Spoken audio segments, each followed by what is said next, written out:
podcast where I give the normal starting spiel. I forget how it goes because I've skipped it the last few weeks. We play RPGs most of the time. Sometimes we play other things. I'm your host. My name is Brian Vitale. Joining me, the usual crew is here. I've got Josh Torres. Video games are back in 2024. Adam Vitale. Hello. James Galizio. Hey. And Chow Min Woo. How's it going? So it is the first podcast recording in February, and I'm not sure how long have we been doing this, guys? Like 3 years? A long time. Obviously, there's like the proto era Tetracast as well. Proto era. But in the time that we've been doing this, pretty much weekly for years, I'm not sure we've had a podcast where I knew what was going to take as much of the runtime as this one, because of course, this podcast we are going to focus on two very key things. We had the back-to-back, very topical release of Granblue Fantasy Relink and Persona 3 Reload. I don't know how anyone could manage to play both of these games in parallel at the same time, but Chow is that dude. He has marathon both of these games and has played a ton of them. We have the myth, the legend right here. He survived. Yeah. He should get a shirt that says I survived Granblue Relink and Persona 3. I'm currently surviving. Still trying to make it through the end. I'm not at the finish line yet, guys. Well, on either game. But yes, so Granblue Fantasy Relink officially released on February 1st. Of course, those on PlayStation could have early access if they ponied up for it, and then it also released on PC day and date, and then, or not day and date, but on the 1st. And then Persona 3 Reload released everywhere. Did Persona 3 Reload have an early access period, or no? I don't think it did. I don't think it didn't, which I kind of am surprised about that, because like Sega's done a ton of early access releases in their games. They didn't do that in Infinite Wealth either. Huh. Because I remember, like, I used to blame Atlas for that, and then it's like, oh yeah, out of these two games that were released on consecutive days, Atlas's game was the one that didn't have an early access period. But yes, two very big games for the site, two games that are squarely within our interests. So let me tee up. I'm going to tee up conversations on both of these games, and then when we go into the meat of the discussion, we're going to be talking about Granblue Fantasy Relink first. I believe 4 of us here have put some time into that, some more than others, everyone except Adam. And then for Persona 3 Reload, because of scheduling, I think Chow is the only person on this recording at this time that's put time into Reload, though I think other people have it on their docket. But just to tee up the conversation a little bit, for Granblue Fantasy Relink, who here has played the mobile game? I did. I very lightly did. I have done everything. I even killed the Hexadragons. So I have everything you can imagine. Chow's like, hell yeah, I play this game. All right, so Josh, myself, James, and Chow have all played Relink. Chow has exhausted the mobile game. Josh has also played it. And then for Persona 3 Reload, Chow is playing Reload. Who here has played any previous incarnation of Persona 3? I have played all of them. Yeah, I played all of them. I think it's all of us. I can't say I finished the MC in the portable version. That's about it. But I have played every. I played the original PS2 version. I played Fest. I played portable. Yeah, I played portable. I'm trying to do. I remember if I did. I did female MC route portable. But I don't know if I did male. Yeah, I never did male MC portable. I did play the female MC, but male portable, no, never tried that. I watched the movies, the Persona 3 movies. Those are cool. I forgot about those. There's a trio of them, right? Yeah. No, there's 4. Is there 4 of them? I forgot if 3 or 4. Because there's one for each season, I believe. So I think it's 4. There's a handful of them. I think I only watched like the second movie, which takes place in the summer one, I think. Is it? Yeah, I think so. They're not the best. They're like very. I mean, they're kind of like a short summary of like what Persona 3 is all about, but like kind of like the story moments and not the day to day, obviously. It makes it very confusing. But it's like the production value is like nice. It's not like for first time fans, I think. But there's some cool music tracks, and then I'm trying to think if there was anything else. There was that Persona Trinity Soul anime. came out Yeah, after Persona 3. nobody wants to remember that. I, Akihiko lost his persona powers in that for some reason. yeah. Hmm. I watched that. I still remember that. I'm the only person in the world that remembers that. That's the fact. Hey, I remember Akihiko. Does that count?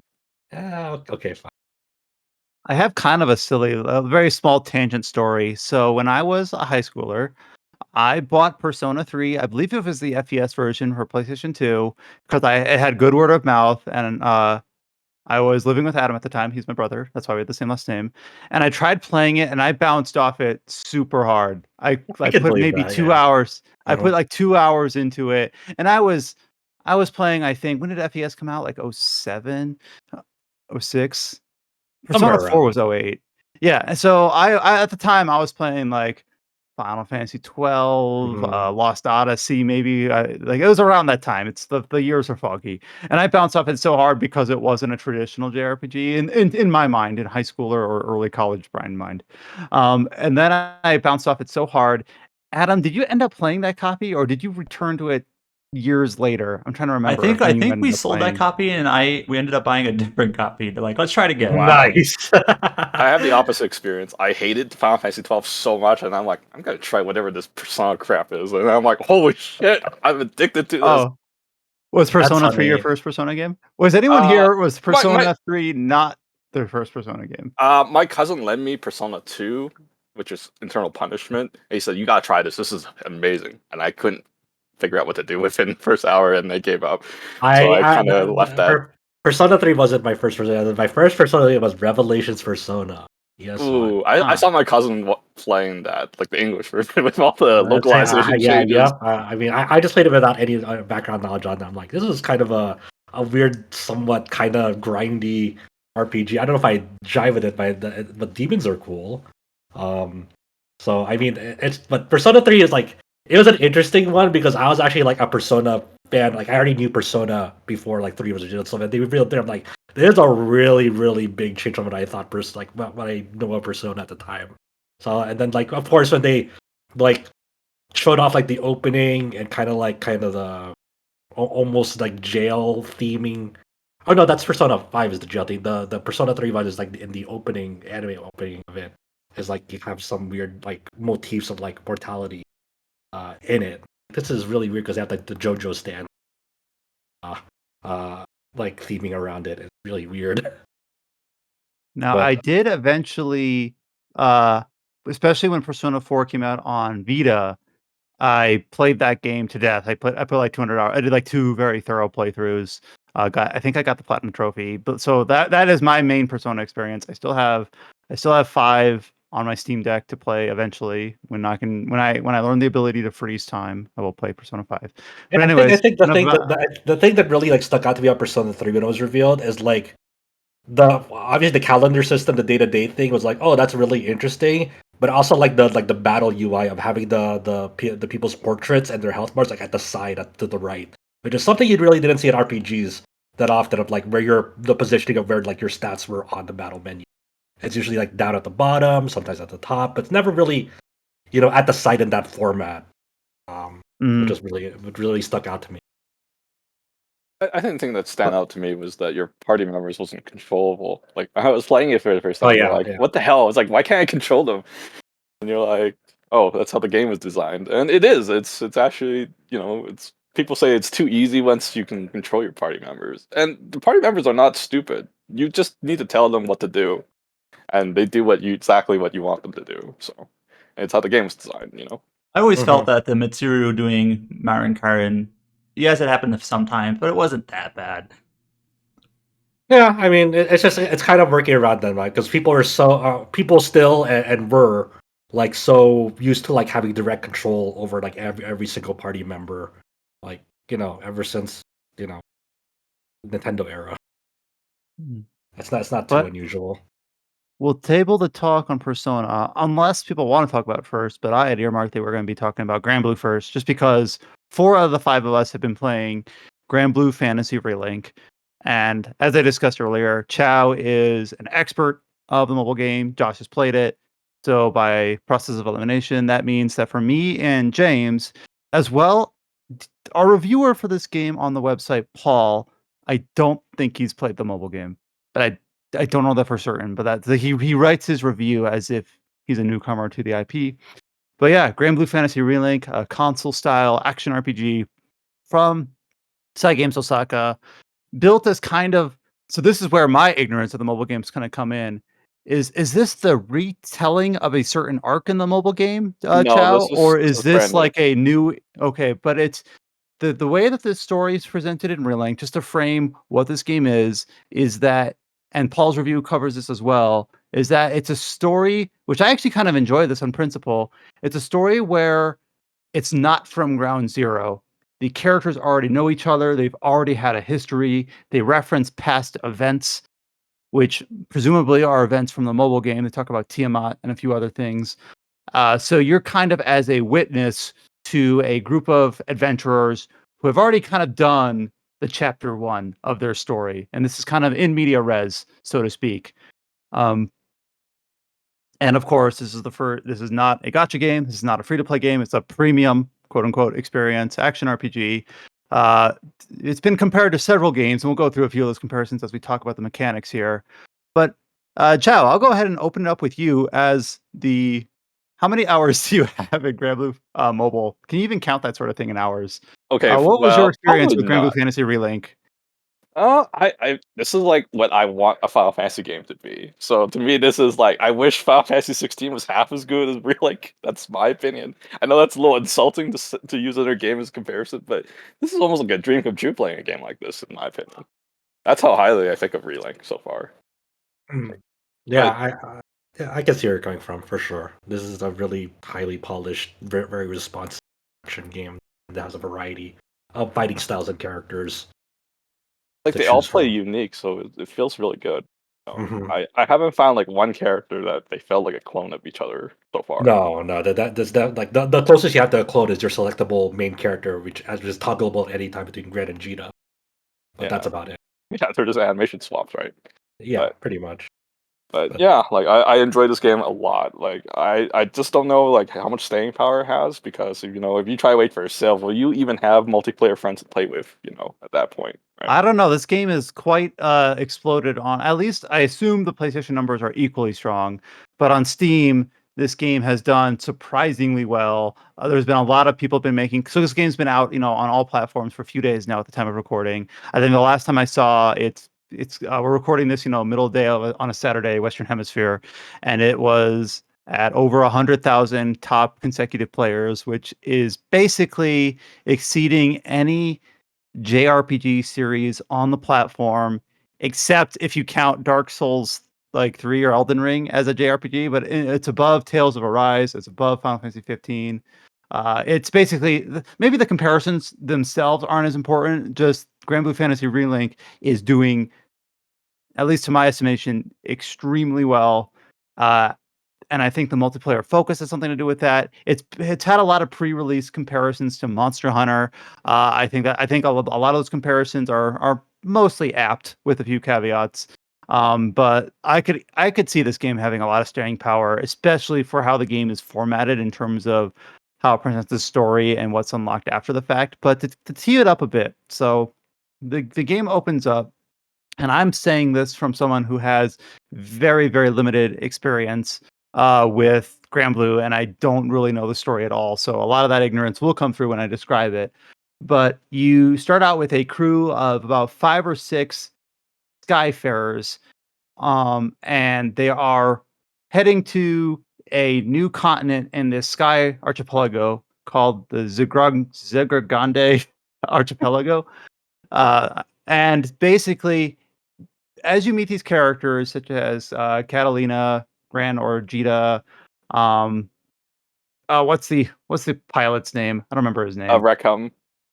Yeah, Rackham. In the And mobile by the game, way, people use him as a suicide bomber, so he gets killed, so you could bring someone from the back line.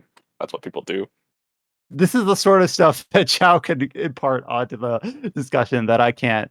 And people has an And emote of like a suicidal Reckham. It's like, Reckham, no! Or something like that. They used to spam that in a mobile game a lot. But yeah, that's Reckham. and then the other two main characters are Io and Eugen. Rosetta? Rosetta. Yeah, Rosetta too. So Yeah. those 6 or 7 characters, plus Lyria, who is an unnamed character, and Vern, who is like your dragon mascot, I suppose. That's the main cast. Now, of course, if you've been following Relink at all, Cygames has been announcing the cast at a regular pace for about 2 years now. So we won't go through the whole cast here. Of course, we'll talk about which characters have been our favorite to play as. But the ones that we rattled off are the ones that really interface with the main story. And then the other ones are side characters. You get kind of their individual character episodes that kind of talk about where they come from.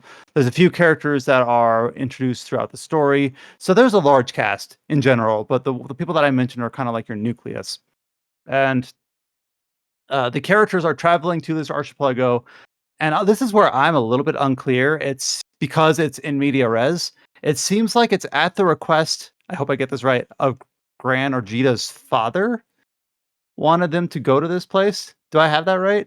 Yeah, they actually want to search for their father, and that's kind of like been like the Yeah, it's the overarching story. It's not necessarily at the request, it's but it's they don't but they haven't found it. they're It's just like trying to it's look for their yeah. They're just looking for their dad, like throughout this like whole world that's like been split up into the sky. So From like the from very the basic, basic world building of Granblue is like the gods have forsaken people, and so like they kind of destroyed like the landmass, and so people were forced to like establish a civilization up in the sky, essentially, where from planets are the like split apart. from the impression I got, the like story nexus is at least partly like Hunter x Hunter with like that whole thing with the dad, but yeah, I don't know. they Yeah, so haven't met the dad yet in the mobile it's game. like it's like a very basic motivation of like why you're traveling around. That's it. It's just a good MacGuffin, really. Yeah. So I would say so the like Relink, we won't go through like the story beats, but I would say that like while the story is entertaining, I compare it to like a Hollywood action film with its pacing. It's a very like it goes at a very speedy pace, which is fine. Like I'd rather have an entertaining story than a boring one. And the story and the characters that you're fighting, they're basically Saturday morning villains. Like it's very basic because Lyria, once you meet the antagonist factions, she gets abducted, and for a good chunk of that story, you're following these villains to go save Lyria. Yeah, and the villains about to use her for their own schemes because Lyria has a special power to summon these like beasts called primal beasts that could like wreak havoc on the world, and so they use her for their own means. But for me, the story is like whatever. I don't really have any emotional investment in these characters. I know that like if I want to see more of their stories, that's what the original game is for. That's totally fine. But I just don't really care about like the character interactions or like any of the stuff like that in this game. I treat the event like or maybe I treat the main story of Granblue Relink as a shitty event in a mobile game. That's how I look at it. Yeah, so there you go. I don't know if that's praise or not, but that's fine. That's totally fine because the story is entertaining on a moment to moment basis because it really excels at giving you like really fun set piece moments.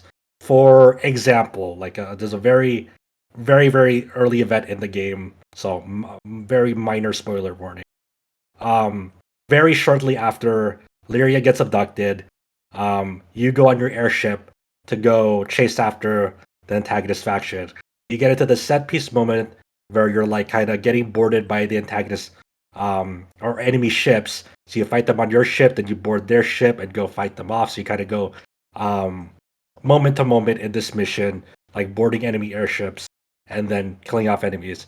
It eventually goes into like your a boss fight with like one of the first people in the antagonist faction. His name's Galanza, and he has like this spear, and you're kind of you're doing basic boss fight tactics where you're doing your wailing damage. Then he goes to like an overdrive phase, so it kind of has like MMO mechanics where there's like some dodge phases in it, and that's a lot of the bosses in this game where you'll wail on them. There'll be some dangerous attacks. They'll get into an overdrive phase. There'll be like some dodge mechanics, like sort of like an MMO boss fight, and then after you get you break the overdrive, there's your damage phase, and so on. So there's like a lot of cool flashy attacks he does with a spear. But then after you beat him, obviously it's too early in the game to like, permanently like, destroy or like kill off these enemies. They like retreat for the meantime. So what he does in this cutscene is like another character for the antagonist faction is like, you need to retreat. Like we gotta go. We run out of time. Like okay. So this cutscene is him basically throwing his spear up in the air and then riding it back to the ship. Like it has like a rocket booster at the end of it. He's just surfing it. It's almost like Metal Gear Solid Twin Snakes, like snake missile riding. And you just didn't know that was a thing. You was like, oh, okay, that's cool. That's fucked up. That's really funny, and that's like, and it's kind of, there's like moments of that in this throughout the whole story. That's like it's absurd what you're doing and what you're seeing, but that's what makes it so fun. It's like you just don't know what's gonna happen next, which is nice. So I did play this game with English voices mainly because I don't have any preconception of the characters. So I don't know if I'm the only one to play with English, and they're fine. Most of the voices. It feels like it's a very classic dub cast. It's a lot of voice actors that I felt like I haven't heard in like 5 to 10 years. There's Kira Buckland is Catalina, I believe. No. You got that wrong. That's Valeria. Lineback. Oh, okay. Lineback is Catalina then, and then Kyle Herbert is Rackham, and then the Crispin Freeman is Glanza, and he's putting out complete Alucard voice from Van Helsing on it. And probably it's like, I haven't heard this then. voice in a while. So it's a lot of voice actors that were really prominent in dubbed anime like 5 to 10 years ago, I feel. So I was like, oh, this is kind of nostalgic in a weird way, even though I have no idea who these characters are, or I didn't at the time. I have to play the Japanese voice because I played the mobile game for almost 8 years, 10 years. It's like very freaking long. Okay, so I can't get these voices out of my head. I need the original voices. Oh yeah, it's like the same with like the Yakuza series. It's like, oh, I've been in the series so long and played in Japanese. Yeah, you can't convince me to switch. But that's fine. That's fine. Yeah, I think it's great that they put an English dub in this game for people like who are maybe newcomers and or do prefer English voices in this game. Yeah, I don't blame them because characters talk a lot during battle, and it's kind of hard to focus on reading subtitles if you don't understand their language. Yeah, exactly. Yeah, there's a lot of like in battle dialogue in this game. So Kira Buckland is Lyria, and then Erica Harlacher, the other Erica, is Jita. So yeah, it's a lot of familiar voices. Like I'm looking at the English cast, I have the actual Granblue website out, and I recognize pretty much all these names. But Sal's always kind of Allegra Clark, Rosetta. Yeah. But I get what you're saying, Josh, about like the story kind of being secondary.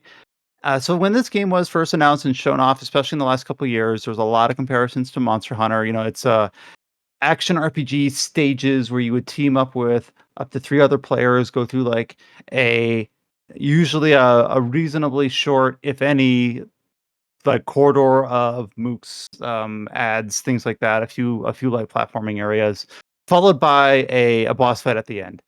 The only thing that I will say when I was fighting these bosses is, unlike Monster Hunter bosses, these bosses are like you already kind of made the descriptions with MMO fights in terms of like their stages and their mechanics.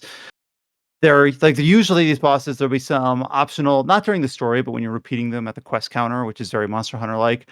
There's usually like optional objectives to either not take a certain amount of damage or defeat them in a certain time limit. These time limits that you usually see are like 2 to 4 minutes. So these are brisk fights, especially if you like when you do them efficiently. The first time you do them, you might not, like if you don't know the strategy yet, you probably don't hit those, but afterwards you do.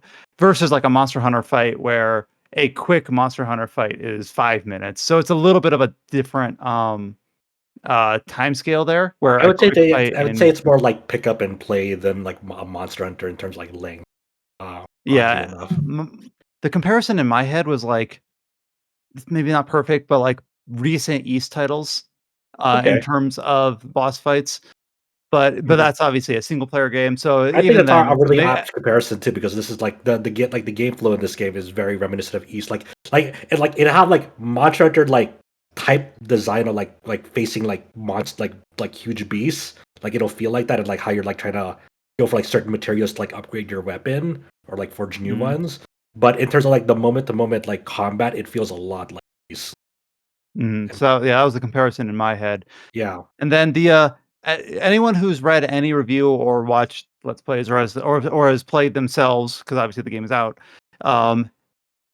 one thing that has been pretty common in a lot of reviews is that the story is short, but I think the story is also not the focus of the game. So I went through and I played through the story. I know Josh has played through the story. I know I know Chow has played through the story. James, I'm not sure if you've finished the story yet. Yes, Yeah, yes. he did. Okay, I so we're did, all yes, but so I kind of expected this game would have a significant post game. But then, like, once you get to the quote post game, a lot of systems open up in terms of like item economy, in terms of quest options, almost in terms of like, okay, the real game starts now in this front. So it's one of those things where like the story being short or not short doesn't really have any judgment attached to it, because it kind of is what it is. And then the game proceeds past that significantly, both in terms of like there's story content past the credits as well, but also in terms like, okay, most of the quests you'll be encountering are past that point. Most of the progression of your characters, their skills, their gear, and their sigils is past that point. A lot of different economies in terms of like how you gather items and use them to upgrade your weapons or uncap your weapons and things like that is all past that credits point. So the credits point is almost kind of like a benchmark that you clear so that you can kind of then party up with your, and because it's the story is also single player only. yeah, it's also sort of like Monster Hunter in that aspect where like Monster Hunter, it has a story. It's not really the focus of it. Whether it's a take it or leave it on like whether you care for it or not, and that's totally fine. But the meat of your game time is definitely going to be after that story if you decide to get invested into it, because there's a lot of large progression systems for long-term play after you hit credit sequences in Monster Hunter, and then same thing with Relink in that aspect as well. And that's a good thing. Like for my story completion is about 12 and a half hours ish, and that's totally fine for me. Like I did like I'm not gonna say this like the story is like anything special or meaningful to me, but that doesn't mean it was like bad. I think it was entertaining. It was a fun ride. It was seeing how what these characters went through and how these like story played out. But I wouldn't say it was bad at all. But for me, it's just like the story in this kind of game, like in Monster Hunter, is a very secondary nature thing to me, because what I care about personally is that the gameplay progression, especially end game. Like when I hear like a new Monster Hunter is coming out, like Wilds, for example, I don't give a shit about what the story is going to be in Wilds. I'm interested in like how Endgame is going to go in Monster Hunter Wilds. Yeah, and the story is like it's entertaining. I think that's the best word for it. It's not significant, but it is very entertaining. It's got a lot of really neat set pieces, which I obviously won't describe here in terms of I guess not really spoilers for the story, but spoilers for the set pieces. Really, Yeah, like yeah. I don't want to sit here and like describe. It's like all these oh, cool that's really moments and cool. how What they're happened? Oh, implemented. they're letting me do this. That's really cool. Awesome. Yeah. Yeah. So that's fun. I think we have to get crab thing out of the way. What are the weirdest decisions? Okay, so let's tee this up a little bit. In this game, along with the weapons you can craft and upgrade and whatnot, you can put these things called sigils on your character, on your weapon. And these sigils are a massive part of how you kind of build your character, so to speak. So sigils have like kind of like attack power 1, 2, 3, or 4 or 5. They can have pluses on them to like give an additional attribute. But for the main purpose is you're leveling up, kind of like say for attack power, and you get an attack power 5. It has like a base level of 11, and you can level this up to 15. But you can stack multiple attack power 5s sigils on your character. So like if you have like 3 max level attack power levels, you'll have 45 attack power, because it's 15 plus 15 plus 15 for all of them. So that might be cap or near cap for like your attack power. So and you get more sigil slots for your characters the more you progress them through mastery points. You have skill trees that you unlock nodes and so forth. So a lot of like building characters, especially in post game, is thinking about your sigil setup, because how you build them, it will determine whether you can meet like DPS checks in post game pretty much, and how well your party, and it also depends on like your party composition with others or your AI teammates if you want to go that route. It can be entirely single player if you wanted to, but you have to build up 4 characters. So that'll take more resources and time. So one of the sigil things in this game are these little crabs you can find in the environment called Wee pincers, WEE pincers. And after the first one, you get this sigil called like Krabby Investment or whatever it's called. But you cannot level this sigil up by normal means. You can't put materials into it or gold into it to like level it up. It'll only level up the more of these collectibles you find. And you're like, okay, whatever. Like, will it like really amount to anything? Like, who cares?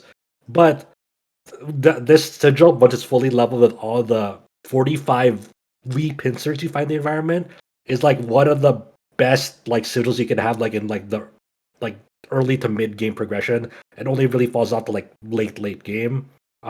Because it gives you like if you find everything, all the pincers in the environment, it's like a flat plus 1000 attack power on your character, and that's a huge damage bonus.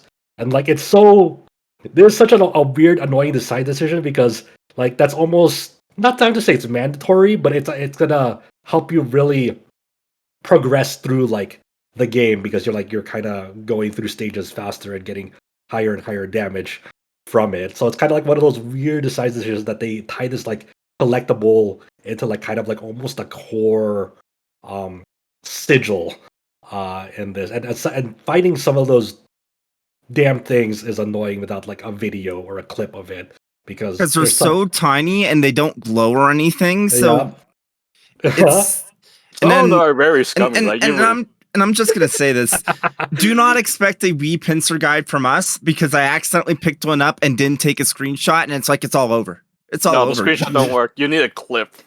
Yeah, even because like for example, like I'm just saying, like how can like a text description or a screenshot not like help with this?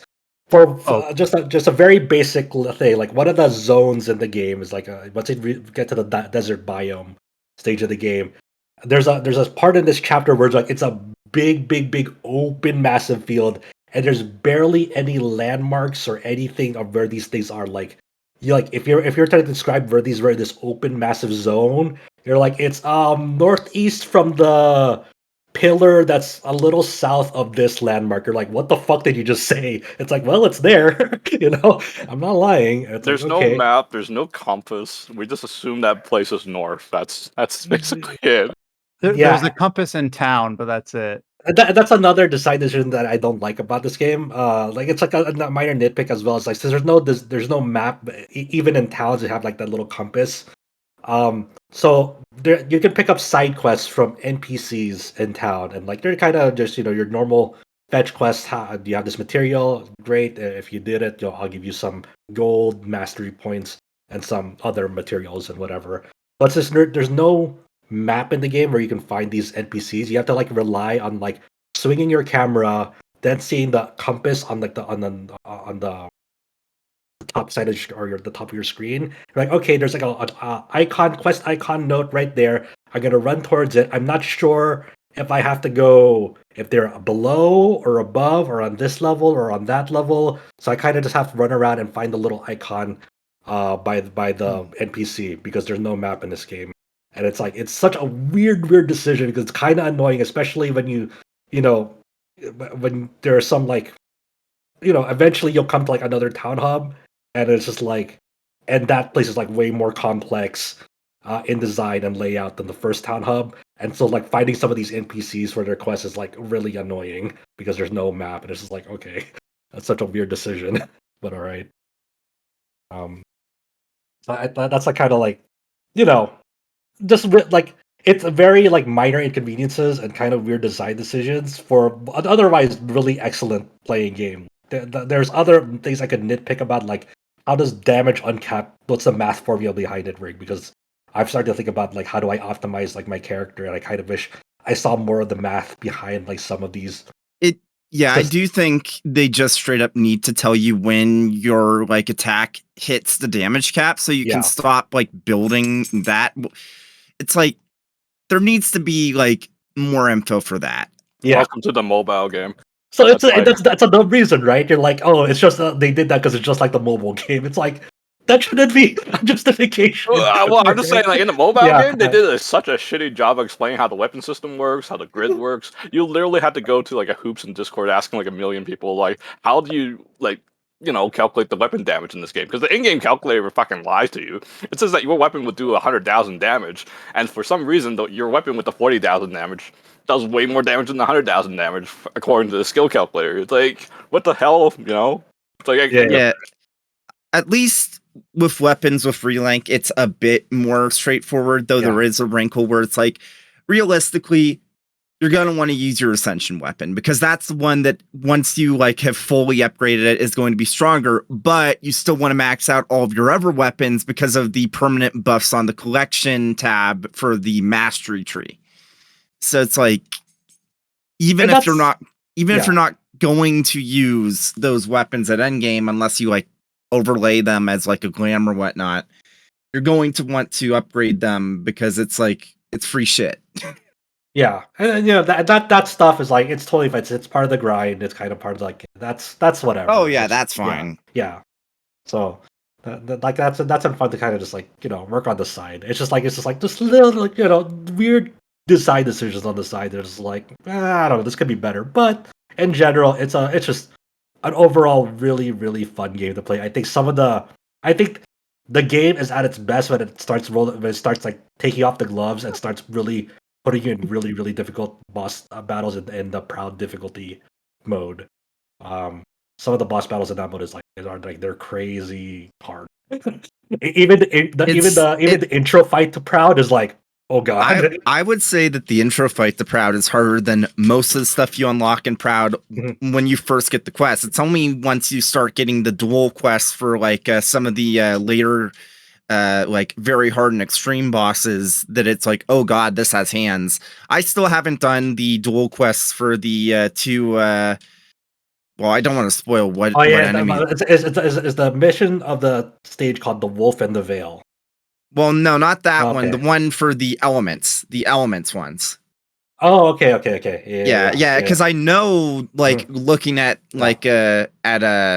looking at achievements, that there are other versions of those elements I haven't seen yet, but I assume I have to beat those dual quests for the two ones that opened up after I did all 4 of the original ones to actually unlock those. I'm assuming. I'm going to be, that boss? I'm not spoiling what it is, but how does it feel to dodge funnels? It's really funny. Now you can be a new type for real. Yeah. I think one of the things I really like about this game too is like the music is very, very good in this game. It has some really memorable boss battle themes, like the second phase of the Fury Cane boss, the second phase of the Manic Armor boss, and there's a certain story event where you have like a final showdown with a certain character, and like once he gets into like the second phase, has a really cool theme surrounding it. I think the one of the strong suits of the game also is just having a really excellent audio design and excellent music to accompany like really really intense moments. I think what happened was they took the main composer, was it Narita? I think it was. Yeah, and Satomu Narita, I believe. Yeah, because there was like no new tracks composed for a mobile game for a very long time, and their reasoning was he's been like sent to work on Relink or something like that. And I guess it shows. Yeah, it shows. Yeah. It seems to be gone all out. Like there's some like really cool themes that you only hear at like some post game bosses. That's like, oh wow, that's a really interesting thing that they did for this boss. I don't know why they decided to go with this theme, but that's really cool. And a lot of it was very, I'd say, reminiscent of like early years Falcom, which is a very high praise coming from me. So it's a really just incredible game. What characters have you guys been using? I don't want to answer because Child will make fun of me. Oh yeah, no, go ahead. Go ahead. I've only really played as the player character, the primary character, Gran. Okay, that means you're a normie. Yeah, I mean that's exactly what I am, so I'm okay with it. Well, okay, why is he? If you're a player, then we know you play the mobile game, because in the mobile game nobody plays with Gran. because they'll be like, oh, it's like even the anime. If you watch the anime, there's there is a side OVA with Cheetah, and she's the whale. She has all the awesome gear. She's the endgame player, and Gran's the loser that couldn't even beat the first boss, kind of thing, right? So Are you saying Brian is the player that could have beat the first boss? I hope not.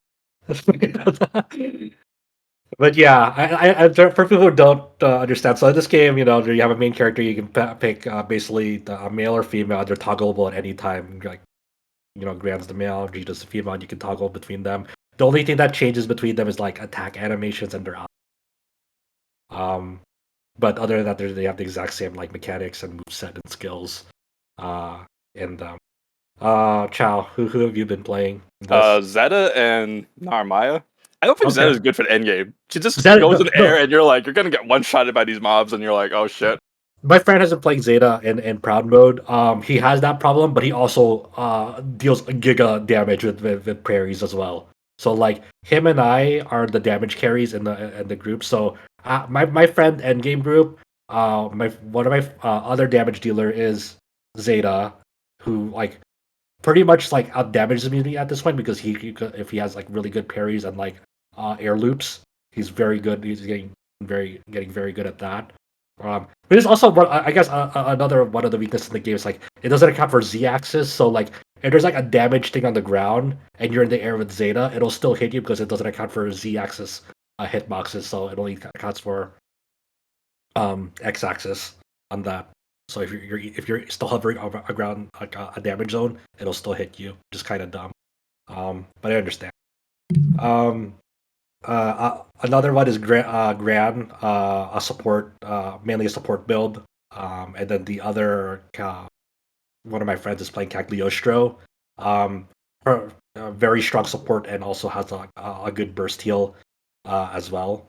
I find it hilarious that the Japanese tier list put them all in like the B tiers. It's like, did they not count for support characters on their? I assume they're going for like that, like the counting for only damage in their very very early tier list. Like you should never ever take like tier lists of this seriously, especially in early game like this, because support characters are so fucking key and Proud. It's like not even funny. And then I'm playing Yodarha. People call him Yoda because he's basically Yoda anyway. He's a very small little dude. His race is a Harvin. So a Harvin in the original Granblue gamers like these like they call them people call them potatoes because they're basically like very very a race of very very small people. If you're listening to this podcast, I was gonna say, if you're listening to this podcast and you haven't played Granblue, but you have played 14, then they're Lalafels. If you haven't played 14, but you have played Final Fantasy 11, they're Tarutarus. There you go. If you played League, they're Yordles. There you go. Oh God, I forgot about Yordles. He's great because he do like two katanas and he goes super fast, does a ton of damage. So that's our end game group right there. So I've been playing Yoda and he's been a lot of fun as well because his whole gimmick is like building up these marks to enhance his skills. But then like the more loops you do to like gain these marks and his combo finishers, it gets sped up the more you do it. So he's a character that like kind of starts a little slow, but then starts zooming once he started getting a nice momentum. With them. How about you, James? Who you been playing in this game? Spoiler character. Oh, okay, redacted. Got it. Yeah, they're great. They're great. I'm thinking about learning that character. It's fascinating how they have essentially a Final Fantasy 14 ass rotation. The best way to describe it for someone to Chow, if you haven't tested him out yet, he's basically the Dragoon rotation from 14. It's very fascinating. Dragoon rotation. That's very hard, isn't it? Well, no, it's not. What? I find it's hard in my opinion. Okay, maybe this is the expert Final Fantasy 14 player. I switched to the healer because really DPS is hard. But is spoiler character an original character, or is he also? Yes. I assume he's from the mobile He's game. the original. Oh, he's original. Oh, I didn't realize that. All right. Yeah. I assumed he was from the game. Yeah. So and then I started understanding James, you're talking about a few because you had early access and I didn't. So I had to play, a little bit of catch up. But like I understand like what your choke point was of like, oh shit, I need to like play this with other people. This specific boss because it's so brutal if you don't have other players with you on certain Are you talking about the first proper proud difficulty yeah, boss? Yes. Yeah. Okay, so this isn't a spoiler per se, but since proud difficulty is the hardest difficulty in the game as of right now, the boss that gates it has a brutal DPS check, about halfway through, like brutal. So it's like, normally it wouldn't be too much of a problem if you have other players because everyone's going to be geared up with their main. Problem, I was playing before launch. I was the first person, as far as I can tell, to get there. I had to spend another like 20 hours grinding up all of the rest of my party members to that power level just so I could get past the DPS check. Yeah, even another endgame party that like was properly equipped, like it was still a very, very tight DPS check. The thing that was so clutch was like our Cagliostro like secretly put uplift on them so they get an early skybound art to like delay it and like finally break it right there and then for our winning run. Like, it took us like maybe like 6 to 7 like runs of like learning the fight and just performing on that because it's like it's so you have to be on point by that point and it's like it's the game's way of telling you that far in. It's like, okay, proud difficulty is sort of real, so we're gonna throw you in the blender and you kind of have to take this fight seriously. Like, it's fascinating how like this game kind of already has like Monster Hunter low rank, high rank, and then also like master rank built in. Yeah. So it's been a blast. I'm excited to like learn other characters as well because like I've like for most of us like we've only been playing like one main character, but there's only one out of like how many characters in this game, and you can get so much hours just like progressing a character. I look forward to leveling up Siegfried because I love his like timing based combos. Mm-hmm. Yeah, some people made a joke. It's like you're playing Hi-Fi Rush with this guy. That's great. I'm thinking either spoiler character or fairy as my next one. Fairy seems cool as well. Let's see. I think I'm probably gonna try Fairy as the next main. I think. Oh, okay, nice. How about you, Brian? Are you thinking about trying out other characters?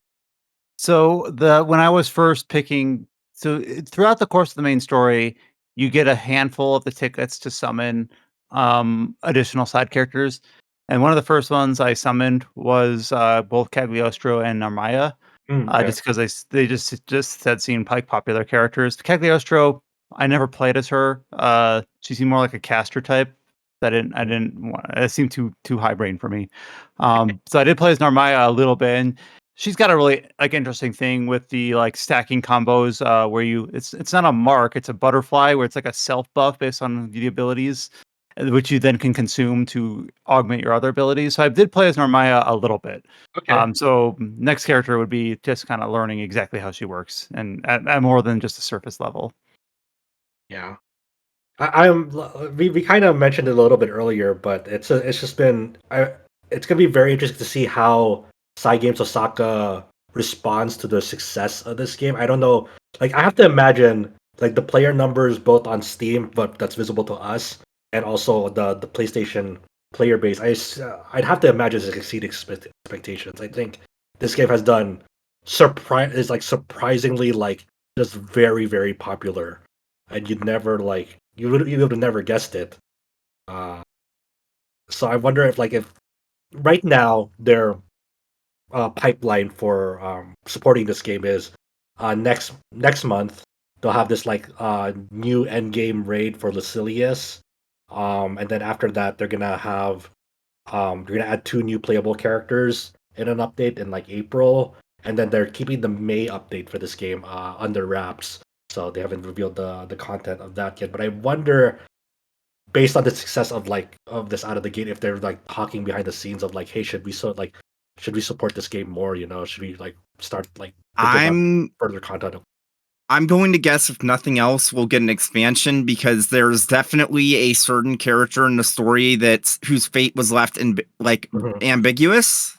Mm-hmm. Yeah.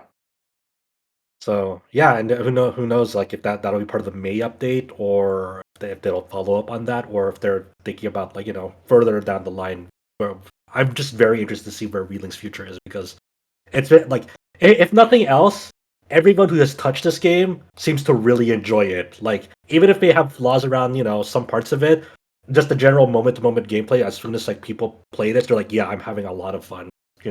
Going through it and seeing what it has. And hey, the nice thing is like you don't really need knowledge of the original game at all to like have fun playing it. They really fine tuned the gameplay systems to a really awesome degree. It also has like a really like as someone who is exactly that, someone who has no prior history with the series. It just has like a pleasing art style. It's got some excellent music. The gameplay is addictive. It has a lot of that. I say this without a lot of judgment, though I'm gonna describe it poorly, like Skinner box sort of things, where you're always being like rewarded in terms of like every time you do a quest, you can upgrade a new mastery a little bit further, or you get a new piece of gear, or Yeah, you can like no uncap a matter what certain- you're doing, you're always like making some sort of progress on your end. Yeah. Yeah. Where like compared to the Monster Hunter comparison, of course, is I don't want to drive it too much into the ground, but sometimes you can do a thing in Monster Hunter where you need a very specific drop and you don't get it, and you're like, well, this really didn't get me much of anything, like a little bit of money, but I have a million money, that doesn't matter.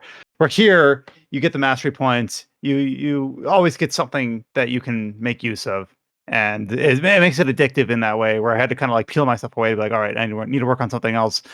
I'm glad you mentioned that. To go back. I'm glad you mentioned like the pain of not getting a specific drop like Monster Hunter, because yes, you definitely have that, but there's also like not necessarily a pity system in this game, but there's like there's these things called like gold tickets that you can spend for quick quests. And so like when you go to quick quests, if you're not like in a full 4-player party to do them, you open up matchmaking, and like you pretty much matchmake into like 4 random people or 3 other random people into a random quest, and the difficulty of the quest could be either be easy or maniac.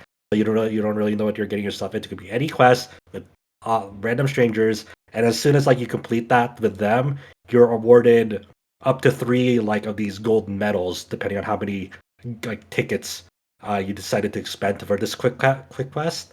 And so you can accrue this gold medal currency to go into the Sierra shop, and there's like a gold underneath like the Dahlia shop. There's like this sub menu where you can expend gold medals for that specific drop. So if it's not dropping for you and you only need like one of it, you can just go to that menu and like purchase it right there then and there. It's like, okay, thank you. So that's been really key for me. For like I've been having terrible luck with some drops in this game, but thankfully they have like a system to kind of like help you with that. The only caveat is like getting these tickets is sort of like almost games as a service s, because one way to get the tickets is like they're based on a time limit. You retrieve a ticket, then after a certain amount of time you can retrieve it another one again. Or like if you complete like a certain amount of quests daily, like 3 quests, then you'll get like another ticket. So like accruing these ticket currencies to do quick quests seems to be quick correction. It's not 3 quests daily. It's every 3 quests you get a ticket. Oh, sorry, every 3 quests. So, but yeah, And these are all things, just to kind of drive home the earlier point, that unlock in the quote post game. So like none of this even like factors in during the story. The story really is kind of like a prelude to the rest of the game. Because I remember I dipped my toes into the post game and I did like one. You're given like 8 objectives very early on in the post game. It has a little bit of a story of its own. I did one of them. I just want to at least get my toes wet, and then including this ticket system was like, oh, that's not something that it was even present in the main game, and even how that works. And even that aspect of the post game is just like scratching the surface. Like I'd say that there's like 3 like kind of sections to the game: the story, which is the tutorial; the post game, which is just like getting you up to speed with the multiplayer; and then after that is the actual, okay, the training wheels are off. Here's the real meat and potatoes for you sickos out there. Hi, I'm Sicko. Yep, that's me. Yeah. So I think either way, like go at your own pace. This game is gonna be it's always gonna be around. And if the player population is anything to go by, I think it'll stay active for quite a while. At least I on feel like it'll have PC, legs. it'll be fine. Yeah. Yeah, we can't speak for PlayStation. Hopefully, it's it'll be active on PlayStation too. I think that's also like just one caveat with the game too that they already announced. Like, there's no crossplay at all in this game. Unfortunately, I hope they implement I hope they do. in some ways. Yeah, hopefully they find a way to do that because this game would really explode if they did. I see some like Twitch It's players. It's interesting though because like watching some of my friends that do have it on PS5, the way that the online features work is very different between like PlayStation and PC. Did you know that the server list isn't on PlayStation? Wait, what do you mean server list? The room list. Oh, I never checked that. I didn't know there's a server browser in the PC version because I've only played with friends. I've only played with friends and then random matchmaking for the quick quest. Yeah. That's it. I never knew there's a server browser. That's interesting. Yeah. Yeah, and that's not on the PlayStation version from what I've heard. Because you have to with the PC version, you don't actively have to go online. You can just set up it's weird. Like looking at the differences, it's like more than I expected. Okay. But I think I guess we're talking about the PC version of this game. I think in general the PC version of this game is totally fine. It's been fine on my system. Like I have an AMD CPU. Yeah, that's going to be important later. Yeah, it's going to be important later. I have a 3080 and I'm running it on 1440p, 120 FPS, and all ultra settings just fine. No hitching. It's never dropped. It's been fantastic. Never crashed. It's been fantastic. Unfortunately, I made for a lot of people. Yeah, so I made an article going over the PC version because obviously I had it before launch and I tested it on a Steam Deck, my laptop, and my desktop. Problem: all three of those systems had AMD CPUs. Apparently, I'm not sure if it's been patched, but there at least was a problem where if you were using a 12th gen or newer Intel CPU, basically any of those CPUs that have the efficiency cores, if you had those efficiency cores active, it would just crash the game at boot. So I tested on 3 separate systems, had no issues whatsoever. Like the port was a bit bare bones, but performance was fine. No real issues. Unfortunately, a lot of folks did. Yeah, this is some friends of mine had this issue, and it was really heartbreaking to see. They were really excited for the game, but then one of them could only get to the main menu 1 out of 20 tries, and then after an early game cutscene, it wouldn't be able to progress further. He couldn't even get into the cutscene to skip it. It would just immediately just crash and not even be able to. So at least he was able to still play it on his Steam Deck and progress the story that way. And then from what I understand, there's a recent patch that was deployed last night, and I was at the time of this recording, it's Saturday, it's on Friday night.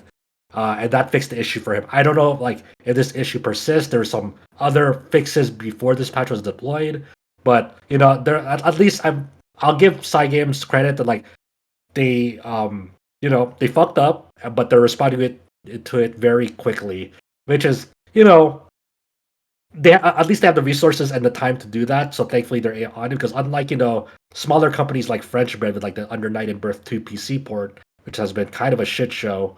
I'm glad they're responding to it in a timely fashion. Which unfortunately, French Bread, it's a much smaller company, hasn't been able to address all the problems immediately with their recent PC port of a 2024 game. So hopefully more and more of these problems are ironed out in between both of these games, and everyone gets to enjoy it, have fun, have a relatively stress-free experience getting the game to work. I will say I do have an Intel CPU, and I didn't run into the automatic boot issues. So it is widespread, but it's not a death sentence. If you did have one very particular issue, though, right, Brian? Oh, the one issue that I did have was the credits. Mm-hmm. I pressed pause and I pressed skip, and that's the one time in the game that I had it hang where I pressed skip and then nothing happened. So and then I rebooted. There's a checkpoint at the credits, and it was fine. So yeah, not ideal, but it happened. It was solved within 6 minutes. I was like, oh, okay, then that was strange. But yeah, playing through the game itself, I didn't have any issues booting or loading into any quests or anything like that. So I hate to just say it works on my machine. Yeah, but right. Yeah. I'm trying to more say it's not like if you have an Intel CPU, are you boned? It's like not necessarily. It's hard to say. I think they're looking into it. Yeah. Yeah. And it's worth noting that it's very unfortunate that this problem was a thing in the first place, but they are not the first developers that have had an issue like this with the current generation Intel CPUs. Like I think Will Long had a similar issue with performance at least when that came out. Oh, yeah, I remember you were talking about it. That's right. So yeah. Well, the only reason I knew that was a problem is I saw Pat from Castle Super Beast on Twitter complaining about it, and I assume he has an Intel CPU. There you go. That's one way to know immediately if someone has an Intel CPU. But I think in general, in between the four of us that have played this game, I think we've all given it a 2 thumbs up. I'm like, hey, this game's really good. If you're a fan of action RPGs or action games in general, definitely don't need to know the IP. Yeah, definitely this game is worth checking out. I can't imagine to get people into it if they have the whole mobile game baggage in there. It's like recommending people a Trails game. It'll be like, hey, you had to play 10 other games before you could try this one. I think also if you have a PlayStation, I think they still have the demo up, right? So at least if you're still unsure about this game, I think there's still a demo up on PlayStation that you can download. Yeah, no demo on PC, unfortunately. Yeah. Excuse me. Well, with that said, we'll go ahead and go into the second major release of the week, which of course we kind of talked about a little bit at the start of the podcast, and that is of course Persona 3 Reload. We do have a review of this game as well up on RPGsite.net, written by Scott White. But also, Chow has been playing and putting up a lot of features for Persona 3 Reload. Chow has just been a madman the last week or so. So we'll go ahead and hand it off to him. So Chow, your time with Persona 3 Reload, of course, you have already experienced with Persona 3 from a previous iteration of the game. Just go ahead and just take it away. What has been your time like with Persona 3 Reload, aside from all the notes that you're taking to cover the social links and the guides? So my take on this game is a more definitive version of Persona 3 Fez, but with a lot of nuance and a lot of changes, little minor things that could probably throw you off or might not have you remember things. This game is a lot of I don't know, certain characters, the bonding or the social links, when you talk to them, it's in this version, no matter what you do, it's all the choices give you +1 instead of +3 in the original one if you have a matching arcana. So it kind of throws your schedule off course if you're trying to follow a Persona 3 Fez guide or a routine or whatever, right? So from what I remember on the +1 +3 stuff, so basically in the base original Persona 3, when you kind of made the correct decision, you'd have a little, was it a little note or musical yeah, note? It's the same thing in this one. You see a little note and it pops in their head, but it's all the choices will give you +1, and if it does that, you'll need to spend an extra day with them, right? So it kind of throws you off course if you were doing it. So in that way, does that mean social link progression is slower in this version because it's only a +1? It's supposed to be slower, but you have way more lenient ways of building it now, because the thing with this game is okay, so the biggest hurdle when you're playing a Persona playthrough for the first time is that your social stats suck when you start the new game. It's you're Ichiban dumbass level 1. Absolutely. So it'll be like that, right? It's you start off, the biggest hurdle is building your social stats in any Persona game. And I think what makes this one really easy is that you get access to the restaurants right from the get-go, and the restaurants give you +4 social stats. Those are actually huge, 2 music yeah. notes, right? That's better than going to the arcade machine and playing there. So in this game, you never want to study at home. That is the worst thing you can do. And other worst thing you could do is sing at the karaoke or drink coffee at the cafe. These are the worst choices. Those Okay, are you like heard it here OG. first. Never I study, like. never drink coffee. Don't do karaoke either. I love like on the Persona 3 Reload and Child's like, don't fucking do these things. It's not efficient. You are wasting your time. So in this one, you know, just go eat at the restaurant. For some reason, eating ramen makes your charm go up. This is like big guide writer brain that you're doing. I love it actually because like the first thing like, you think about like what am I going to talk about is it's like oh right, the efficient things to do with a guide. That's it. It's like don't ever do Mhm. what I tell you not to do. Okay. That's right. Well, But, yeah, you're the master guide maker, so I believe you. I'm So gonna you know, you trust get you your on this. social stats maxed out at like when I did it, I got it everything maxed by September. That's really early. Yeah, and you're like, and those old guys like, you need to do this by November, and the routine is like fucking strict as hell, and you're like, wait, I'm playing Reload. I already got all this shit done in December, so your nighttime is like completely free. You could like do unlimited shit at night now because of this. So one of the things like in this Persona 3 Reload that's new is like there's like more activities in general. Like I know there's like different ways to hang out with your party members like back at the dorm, right? Like you can like so how does that exactly get integrated into like the day-to-day gameplay? Like is like during a certain like time of the day you can choose to like hang out with them like at like say at the Certain guys are okay. The guys have their own version of the social link called a link episode. You see like exclamation mark on top of their heads, and you talk to them, and it kind of starts like their version of social link. But no matter what choice you pick in there, it doesn't like show nodes or go up or whatever, right? And these events are kind of tricky because if you miss like one of them, it might not trigger the next one.